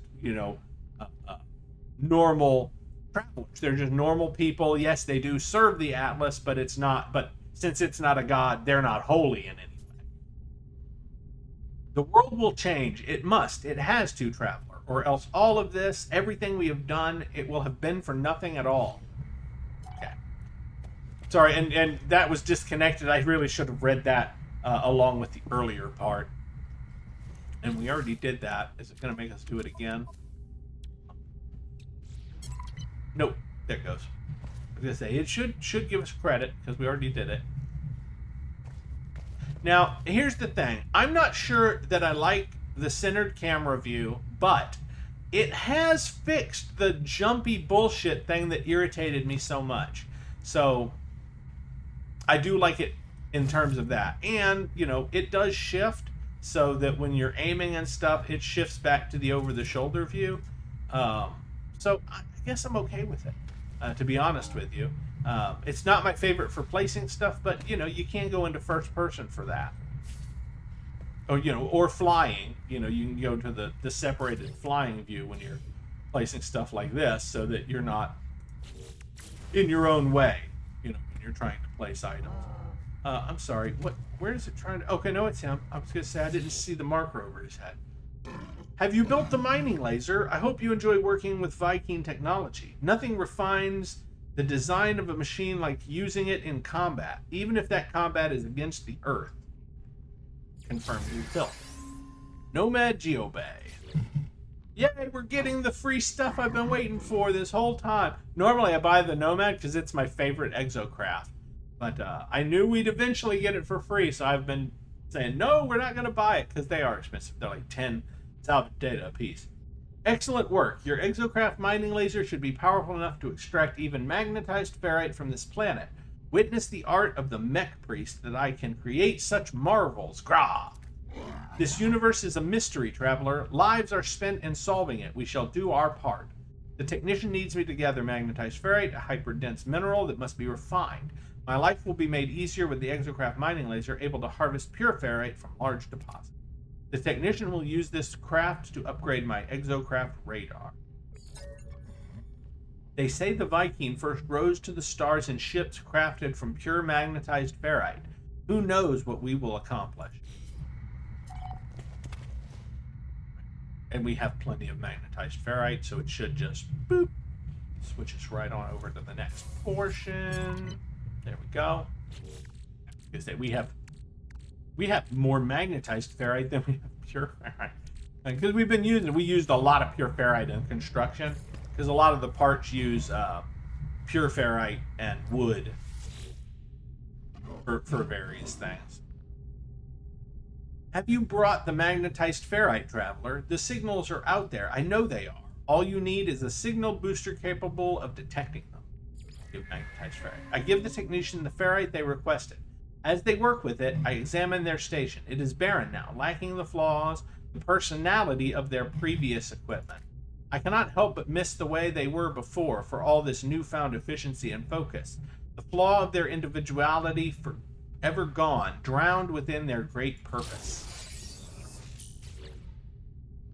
Take the signal booster, upgrade it. When it is constructed, I have something else for you, compensation for your work. I've been analyzing your exocraft telemetry, you see. It seems that my previous incarnation did not even provide you with the most basic in exocraft weapon upgrades. Grah, forgive the Viking that I was, Acolyte. It is not polite to withhold firepower. That is completely against everything I've been told about the Viking from the weapons guy and other Viking. Their entire purpose is to withhold weapons technology. Of course, the fact that that's supposed to be their purpose, they believe only the Vikings should hold weapons and stuff like that. But then they're constantly like giving me weapons and stuff. It like that makes no sense. They really should rewrite the Viking stuff. Half of it is absolutely not making any sense. Like they're supposed to, cherish their weapons, and I've yet to get a weapon from a Viking that wasn't broken, basically. Like half its slots were messed up, rusted, or whatever. And it's like, a race that cares for their weapons and are warriors and everything, that they should have pristine weapons. I mean, that doesn't mean that they have to be the most advanced technologically, but if one of them gave me a weapon that was their weapon, it would not have broken slots. You know what I mean? It just doesn't make sense for that. The technician requires me to craft an upgrade to my signal booster, promising me upgrades to my weapon system. Your technology multiplies. Soon your exocraft will be the envy of all you encounter. Go, traveler. Build your upgrades. I will continue my great work.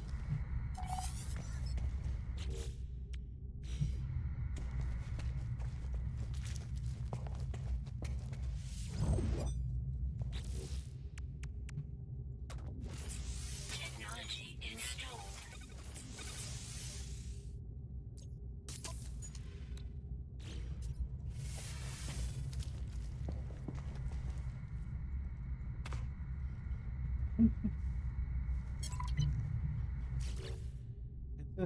Since we've got it now, let's see. You're going to be over here.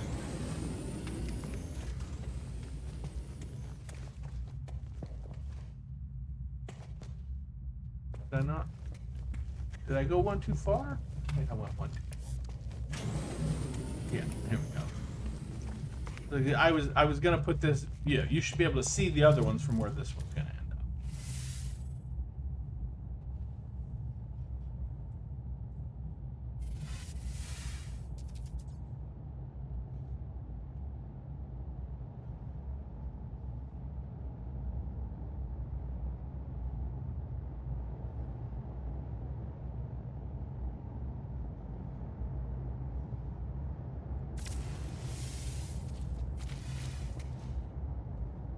Oh, one roamer.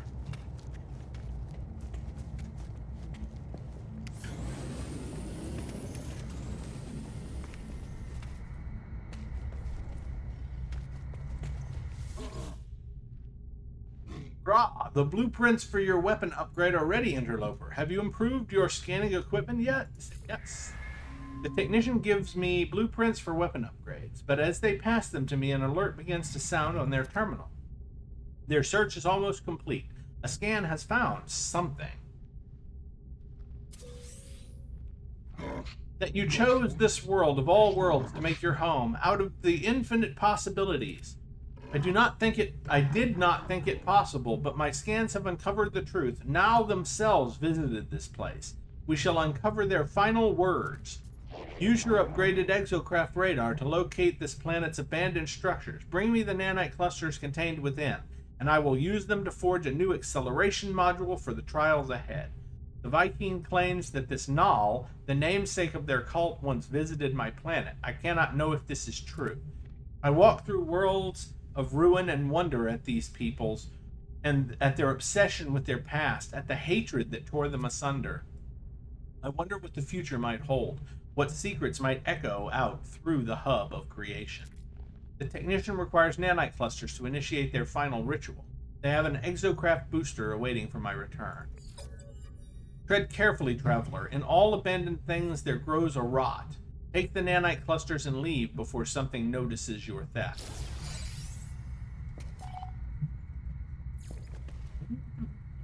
And I was going to say, we don't have to actually do that. We have plenty of nanites, so it's not really an issue. Have you obtained the nanite clusters? The hour draws late and your exocraft booster upgrade awaits. Give nanite clusters. The technician takes the nanite clusters. As they hold them, they appear to enter some strange trance. After a moment, it is done. There is a strange look behind their eyes. Guard Anu informs me that they have taken communion with their ancestors. They know what they need to do. Traveler, my work is complete. I have overridden the ley lines, charged their holy data. They have revealed to me a monolith, a tomb for the final prophecy. If you go there before the ley lines close off, you and you alone will uncover the truth behind my species, the mystery for which Nal died.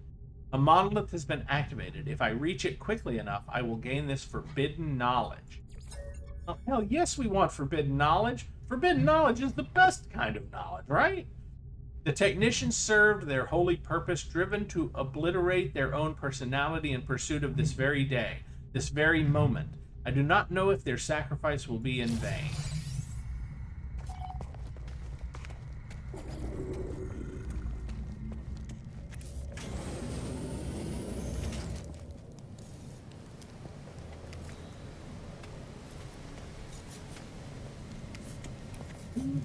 I never know which one it's going to be parked, and I think it is pretty much always parked on the same one, and I just never remember which direction it is. All right, so here we go. And again, it really technically wants you to jump in your exocraft and try to race across that ground level, but and we probably could make it on this planet because it's nice and flat. But I've been on planets where it was not even feasible to climb enough mountains to get to wherever the thing was. It's always better to just get in your ship and fly. You get there in 15 or 20 seconds. You have absolutely no chance of not making it in time. I mean, unless you just stand there going, oh, what was I supposed to do again? Like I sometimes do, you know, when I forget what I'm doing. I approach the monolith. I am engulfed in its terrible truth. I see its words in the text of 1,000 tongues, in the ephemera of countless stars. Witness. The voice of Null. Know that I heard the word of the Atlas where Herc had heard nothing. I witness events that occurred millennia before my awakening. I see two Vikings standing before a red glow, asking it of the universe. In their rage, in their impotent jealousy, Herc struck me from the mountain, and I saw the truth of what the monolith had said. That my end would be an awakening, that in this dream nothing should perish. He's talking about that he would be reborn as a new iteration. I see a Gek and a Korvax waiting side by side before me, and before the vision ends, I see a vision of something I have not seen before, of something that does not belong in this or any place, of hatred, grief, despair, of something that is yet to come. Or so it would be until the coming of the last traveler. So it would be until the destruction of realities. Know this, the final testament of Null. I see the end of time, the end of all things, and in that crimson light there is a figure, its hand held out before eternity. I see all this, and then it is over. The monolith has nothing more to show me. I leave, shaken by my experience. As I go, I feel something right behind me, breathing. And when I turn... Now, I know how our journey ends, and I know that Null's vision was about us, the final traveler, in this universe. Because when we go and we end this, we reset the universe. And when we reset the universe, we bring that vision is true. We prove it to be true. That Null's vision was true. And because we prove it to be true, by resetting the universe, we know that Herc was a liar and a murderer who killed Null because he was given a vision that Herc wasn't given. So, boom! There you go, guys. We now have, and that, I mean, that is, we absolutely for sure know that Null's vision was a true vision, and that Herc is a murderer and a liar, and the Vikings and basically their entire society is based on a murderous liar's preachings. So there you go. Think what you will of that.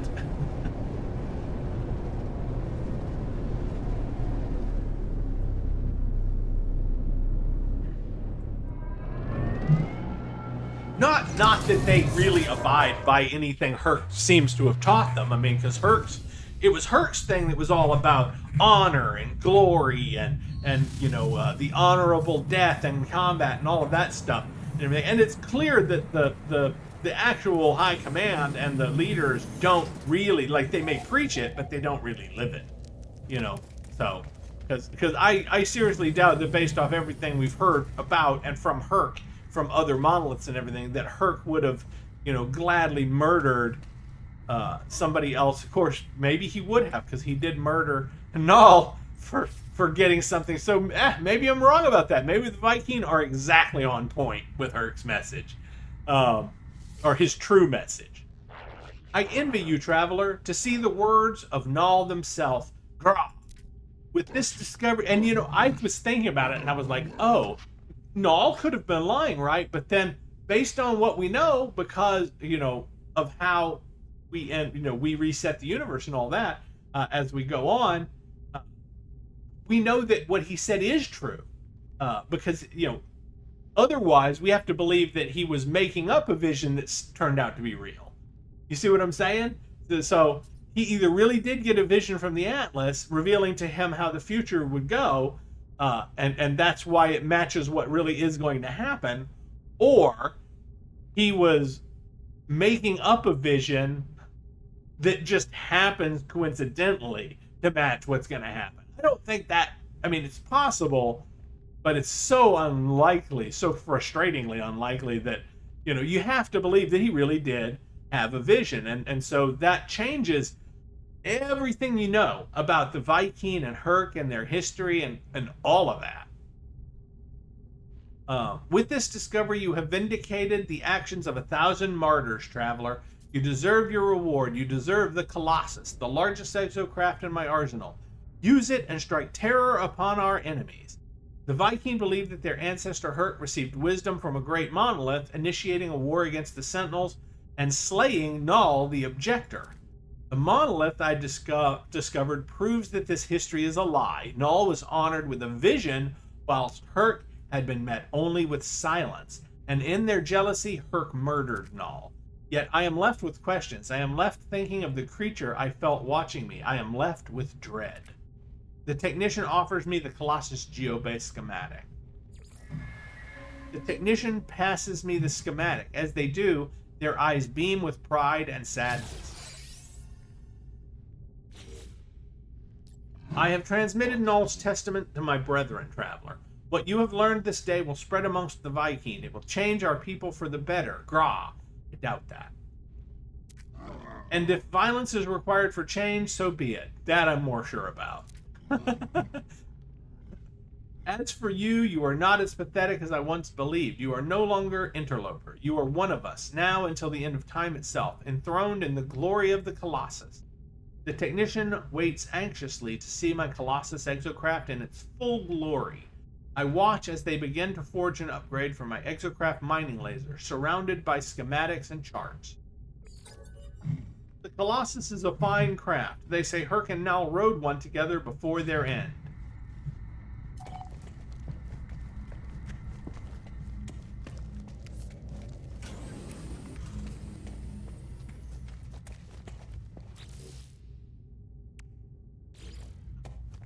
Feel any better about it, but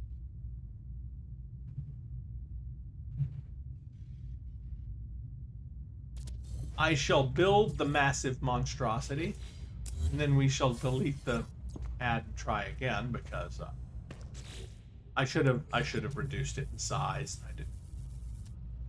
Well, this will be funny because it's. I think if I summon it, because I shrunk it. Yay, made a little Colossus. I wish the Colossus was the size all the time.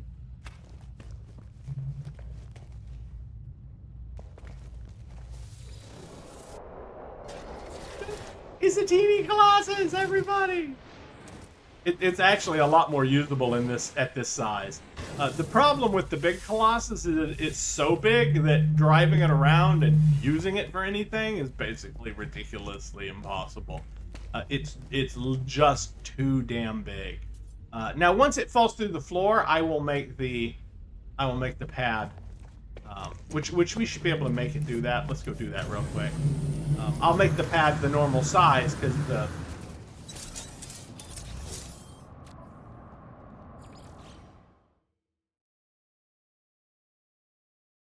we're putting the pad inside so we can see the cool hologram, not so we have the actual vehicle in the building. I don't so much care about having the vehicle in the building as we just want the pad in the building.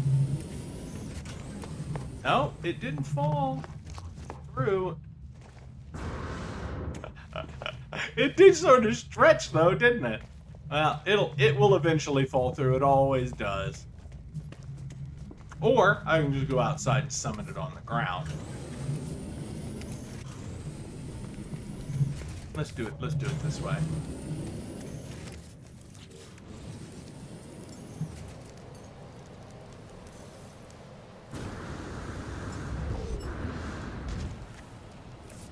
There we go. And of course it's normal size when you summon it like that. It doesn't mess it up. Yeah, that's only a side effect of building the pad in here. But now that we have it outside, we can build the full-size pad. There we go. And we still get the cool. And that's what I like the hologram. It's cool to have the holograms in the thing, so you can run in and look at the cool spinning holograms above it and everything.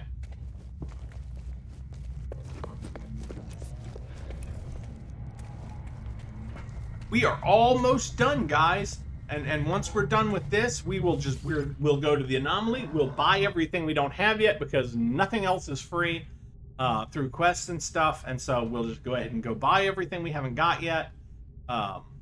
See how many more we need in terms of salvage data. And then once we have everything, we'll be ready to pursue the end of the universe with no more delays. Graw, a careful answer. You must strike terror if you are to succeed in life, traveler. You will subjugate this world with the power of the Colossus. Here is an exocraft vehicle laser upgrade to assist with the task. Advanced exocraft laser. I have almost exhausted the limits of my work, but soon you shall have mastery of this planet's signals and the speed with which to reach any threat. I require only sufficient nanite clusters to build the final blueprints. Graw, this employment has been one of glory. The technician requires more nanite clusters to create an upgrade for my exocraft radar. Something is wrong.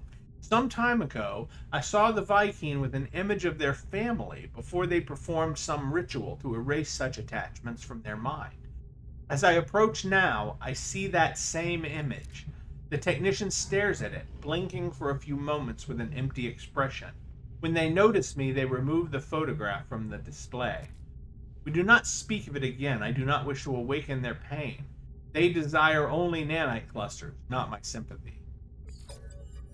As I said before, be careful in those abandoned buildings, traveler. Do not lose yourself in the hunt.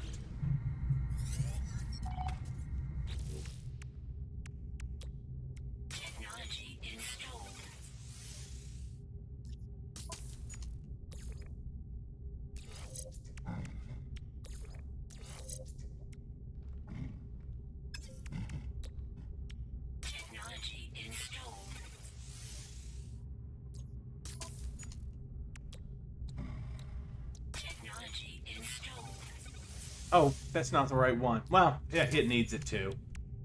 We'll just go ahead and install it in. All the stuff. Except the cannon. Nah, still not gonna install the cannon.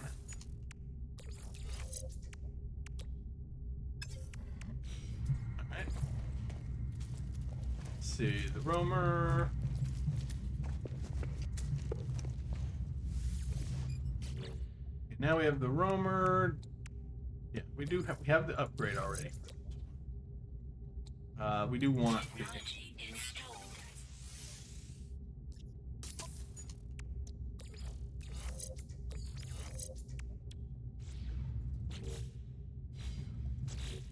yep, everything we need there. Technology recharge. Technology recharge.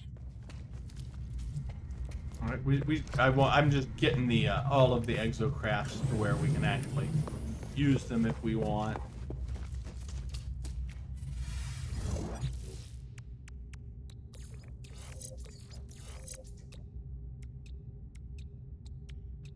Technology installed.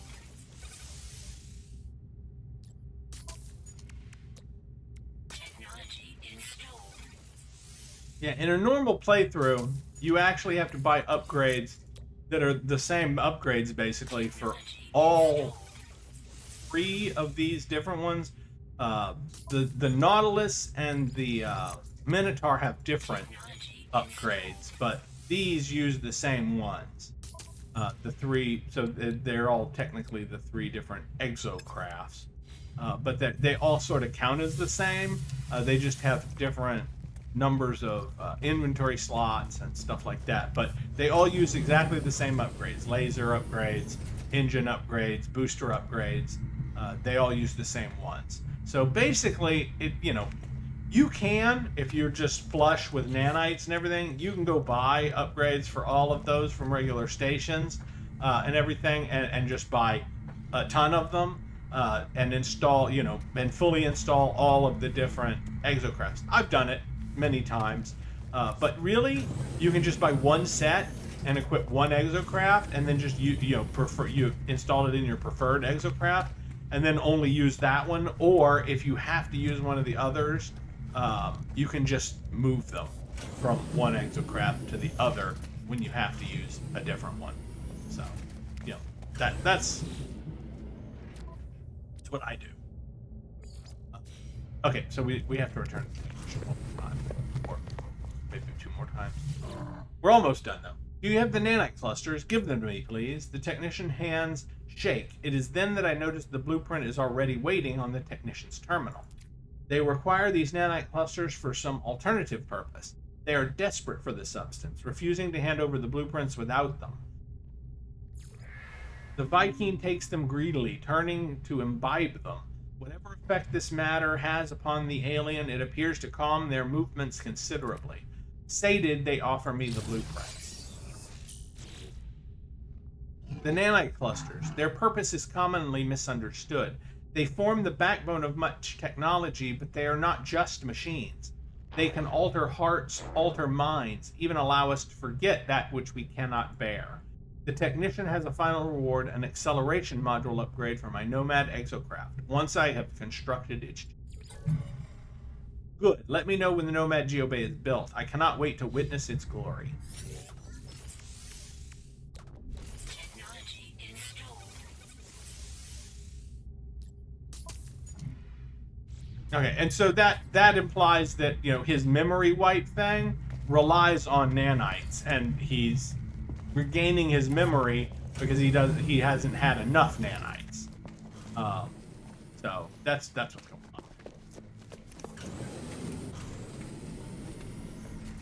But of course, even though we lied to him, it clearly implies that he knows and remembers, because it's the same reaction. This is the same reaction he has if you tell him the truth.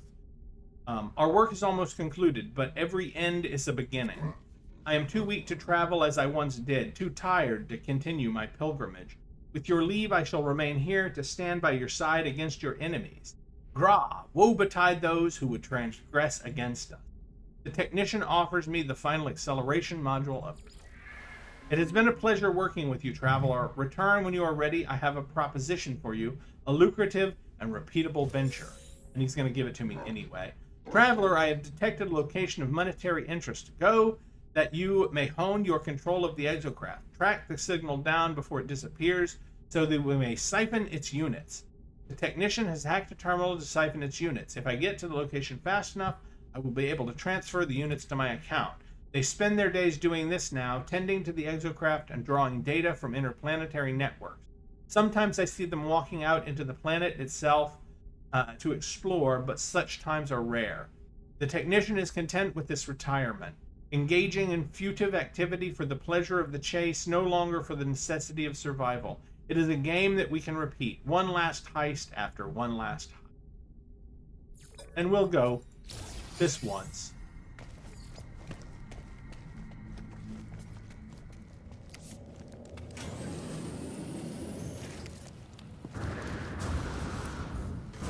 Because it's not worth it. It's not worth doing it more than once. It would be if, because it feels like this quest should come much earlier in the game than it does. Much earlier in the series of quests that you do, and with how much you do and everything.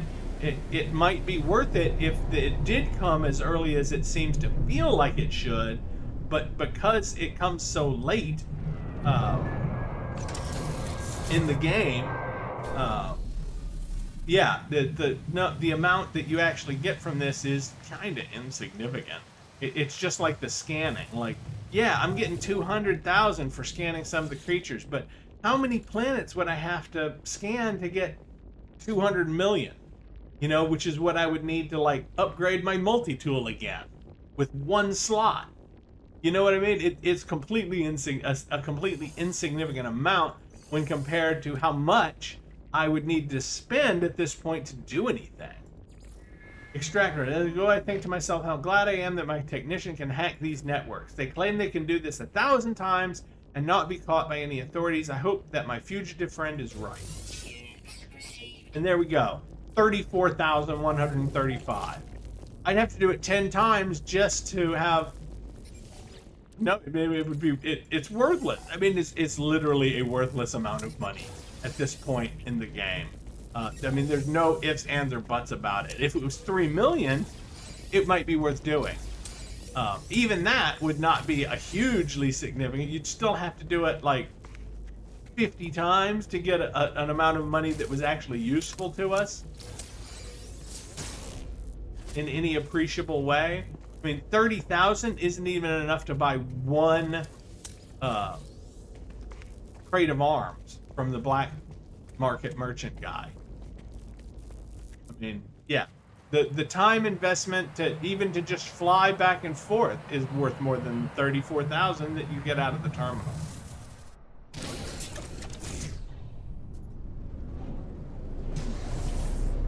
Yeah, I mean, it's a reward at a level that feels like it should have been, like it would have been appropriate to be given basically on the first planet we got to. And honestly, I think that's kind of how it was, if I remember correctly. Like all of these quests, like they were basically the first thing. Like you got there and it was, and like you found a base computer. It was one of the first things you know it led you to do was go find it and it wasn't a base computer at the time. It was actually just one of those round buildings, but it sent you to find a base, and you found a base and claimed it, and then you immediately started building these and going through and doing these quests with the people and everything to get your exocraft and starship upgrades. And at the time, when the game had just first came out, and that was all you were really able to do in the beginning, I think that this stuff would have felt more rewarding at the time. But now, because of the way that it's stacked and the way that quests are given, and you know the fact that you can just kind of wander freely and go find you an S-class ship or whatever and go do trading and all that kind of stuff, by the time you get through to this part of the quest line, it feels insignificant, I think. Yeah, it feels insignificant. So we don't want to talk to him again, otherwise he'll give us another one of those quests. And once you talk to him, like, you can refuse it and everything, but it, you know, it feels kind of bad to do, though. So we just won't talk to him for right now. What we are going to do right now, that is it, guys. We have completed all of the... Yeah, I know, I just clapped. I hope that didn't hurt your ears too much. I just clapped right in front of the microphone. I hope that has been fun for you guys. That is basically all of the initial quests, you know, that you're supposed to do. And as you can see, that it took us forever to get through all of that. And of course, we had to build all kinds of stuff. We had to get more oxygen, and we had to get more copper. Was involved in all of that for building things that was necessary for doing those quests, and you know, all of that good stuff. So, you know, it was an interesting, so that you see what you can and can't get for free and all of that stuff. So now we're going to head to the Anomaly.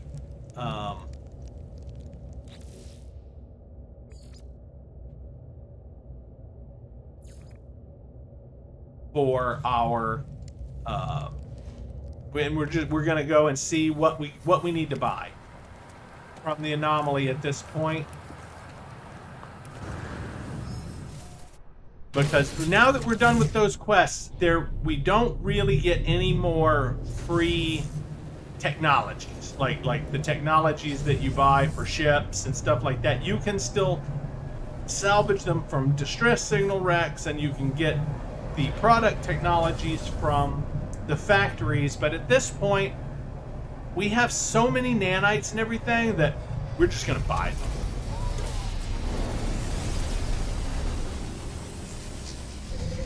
Yeah, I said in my rules I would get them for free, you know, when we could and everything, and I did that for a long, long time. But now, at this point, it's just that I don't feel like it's worth our time to go hunt down factories and do the factory override thing. Yeah, we could get it for free, but it's not going to it's going to cost us an awful lot of time for something that really isn't worthwhile to us. So we're just going, and this stuff, you can't get any of this for free. Everything that we don't have yet, you have to buy. It's never going to be gotten for free in any way. So this stuff, we're just going to go ahead and buy it.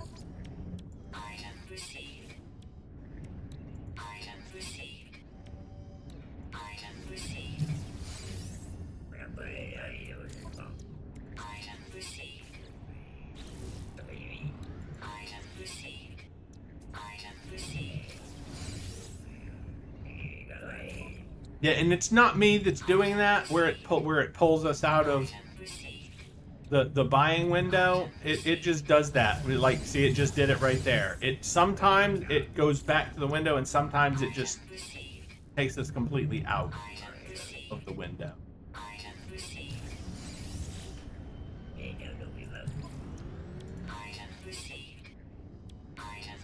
There we go.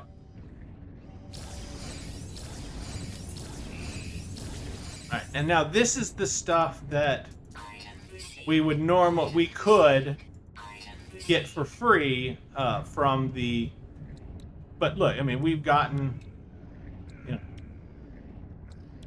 several of them now, and I just don't feel like going looking for factories to get them for free. If we do find a factory, I'll get the module to expand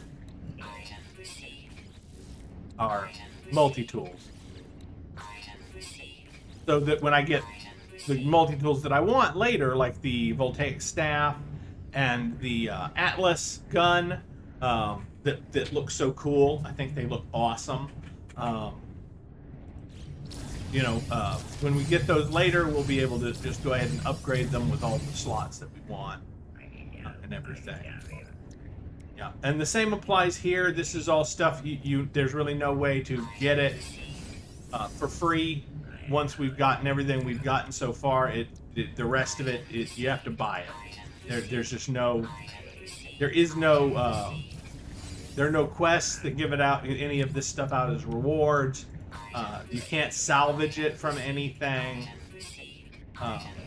Now we could have with the product stuff, but like I said, at this point, I feel like just buying what's left. You know, I went through a lot of hardship to get to this point, to get all the stuff for free that we could get for free through the quest lines and everything. You know, and only bought what I felt like we needed to progress. Which you may have noticed, we hit several places where we really did have to buy, like the landing thing, the water landing item. We needed that to do a quest that we were on and everything, because we kept having to go to things in the middle of the ocean that were like 2 days away from any piece of landable land.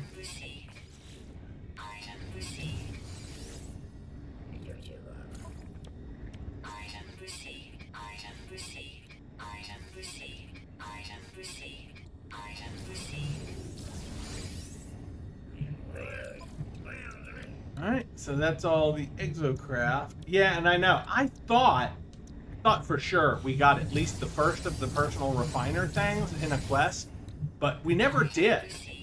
We only have 37.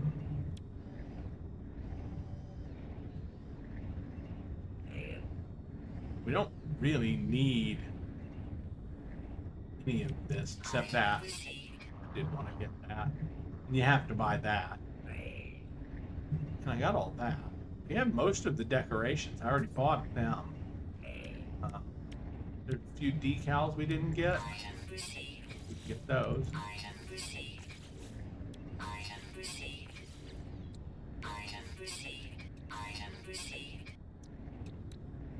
We already got all the underwater stuff.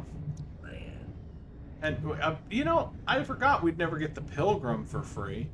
We don't really need it though, so I'm not gonna buy it with our limited stuff. We don't need either one of these because we already have the Nautilin, and we can summon it wherever we want. And we don't need this because we have the freighter that does the same, that really does the same thing. I do want these. We don't need the antimatter generator. We have lots of antimatter, and it's not hard to get or make. I do want the cuboid stuff at some point. I want these more because we have the nutrient processor, and I can make food.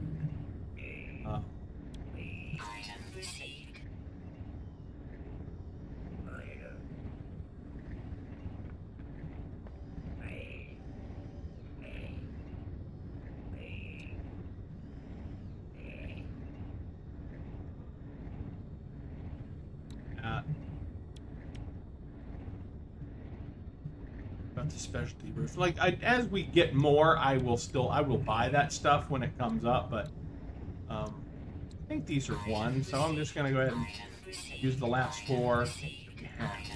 There we go. We used all of our salvage data for now. And I was gonna say I already bought all this stuff, or got it. We got a lot of that for free from distress signal ships. So that's it, guys. We now have everything except the last few salvage data items. You know, which we'll need to farm more salvage data for. But those last items, they're all decorative. There's nothing in there that we need that will affect our ability to actually complete our quest lines and stuff like that. So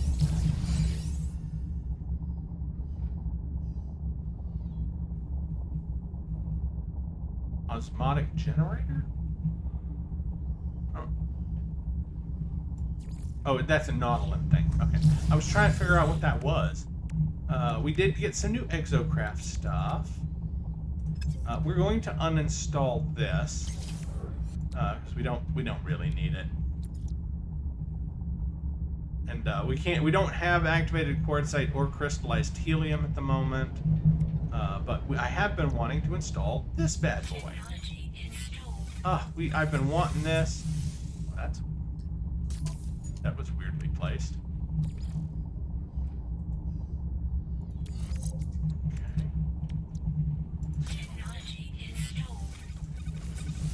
Okay, that's got to be because of. That's got to be because of the mod that we're using that displaces our position. I mean, it's not. We can still get to it. It's right there, but.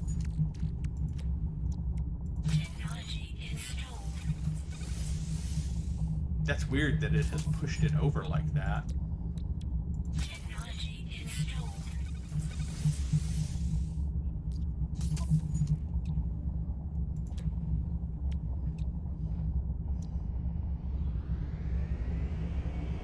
We need 3 hermetic seals and 2 hydrothermic cells. Do we have access to them? I thought we had some hermetic seals. I guess we don't. Okay, we don't. If we don't, we don't. So we need 3 of those. And then thermic. I think it was 2.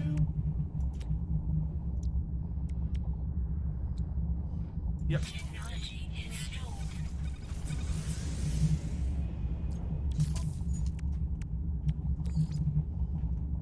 Now this bad boy technically goes with this stuff. There we go.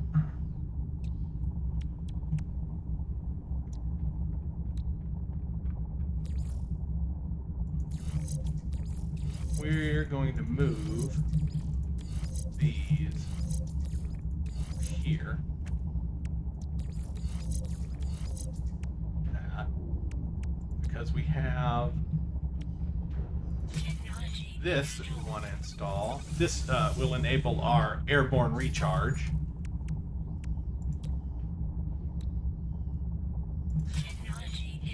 This will give us better thrust in the water. I'm not installing rocket boots. The rocket boots are good for if you're playing in VR. Because in VR you can't use the thrust jump move, but the rocket boots kind of simulate the thrust jump move using just your rocket. It basically propels you forward rather than upward when you use it. You basically double jump, and it does a different version of the rocket boost.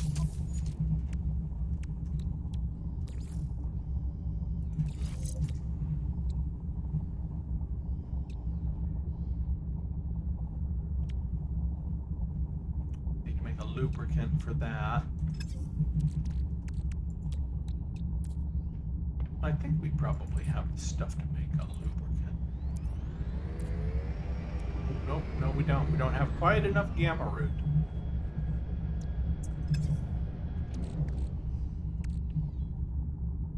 We will have to buy or harvest some gamma root then. We don't really need that right now. I just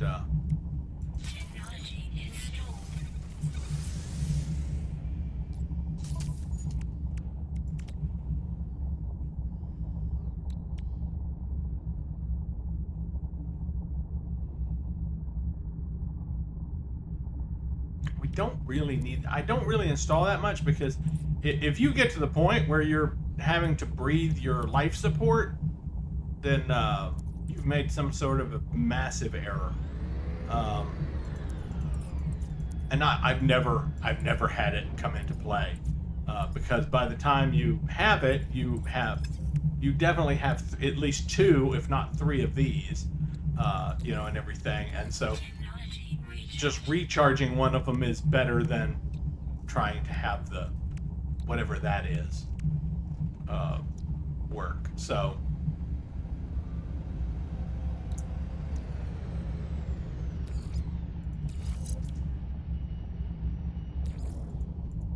I don't think that actually would help anything. It might though, but really we don't have anything else to put there. I mean, theoretically, I guess we could put a translator there, but we've already learned so many words, and the words translated thing +3, it works in a weird way. Like, it doesn't. I thought at first that it like translated 3 words of whatever you were looking at, but then I would have it installed. Plus, I would actually install all of them. So technically, you should have 1, 2, 3, 4, 5, 6, 7. So you technically, the way that you would think it works is that 7 words out of everything that they say to you should be translated for you, right? So if they say 15 words, at least 7 of them should be translated.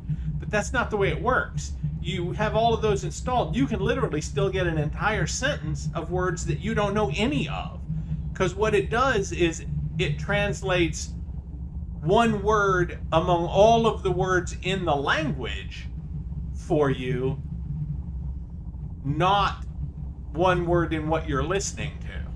So it's basically useless. I mean, it's like you've learned 5 more words from like stones, but how long does it take to learn 5 more words? You could literally just go out and learn 5 more random words and be in the same boat there, as if you had those installed. So it's really not worth it to install them.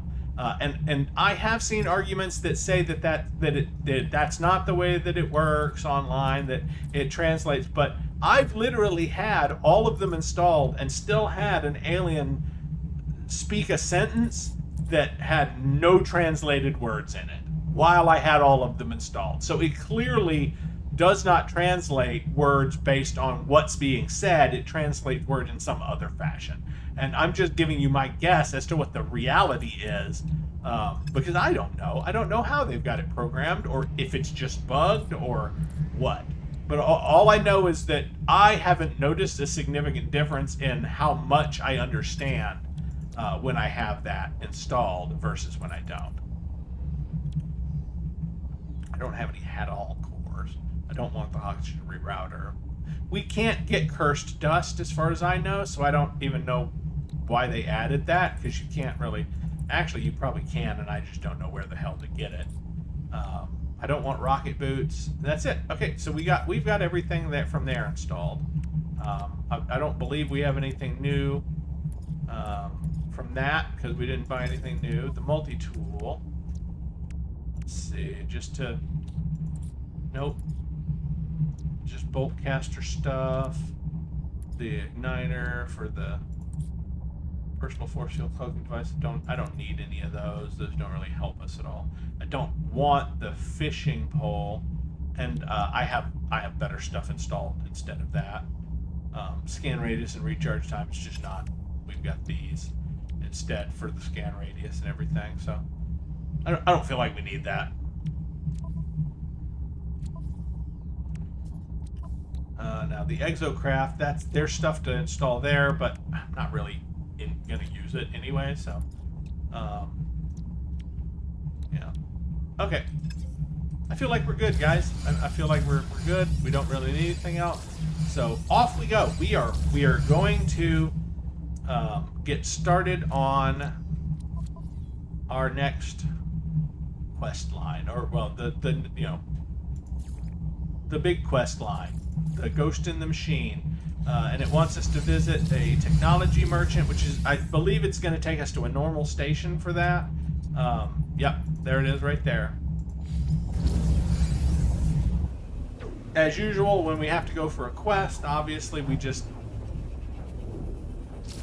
we're forced to do it, so I don't penalize the character for having to go there, because it literally doesn't give you a choice. The same thing with, normally I would not talk to this guy, but I have to for the quest.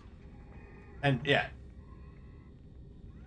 the technology dealer is keen to show me their new stock, a powerful modification for remote multi-tool. And we just give him 60 nanoclusters, and he gives a C-class module. I don't know how they can describe it as a powerful upgrade. None of the C-class modules are powerful in any sense of the word. So we do that, and we're done, and we get the hell out of here. We'll head back to. We'll head to our freighter. That's our real base of operations, and we are going to go ahead and build. We're going to go ahead and build our stations for the people we want on our freighter while we're here.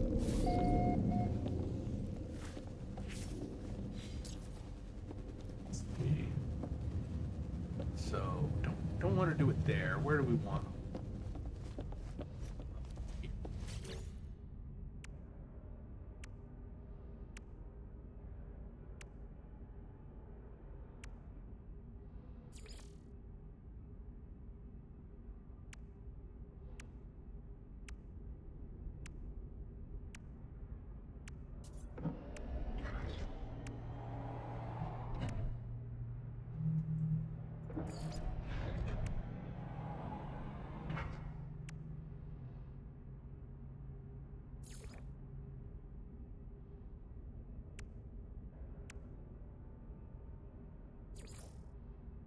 So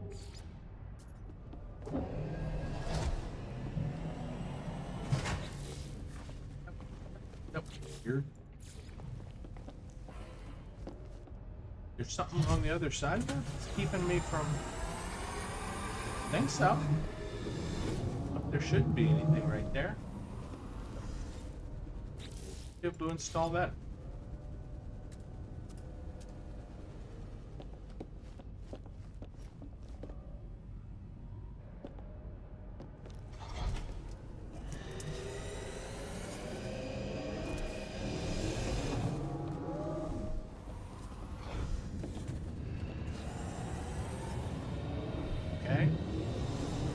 I guess that'll work. We'll just put him right there. It seems like that's where it wants him. And then we'll install the weapons terminal room here.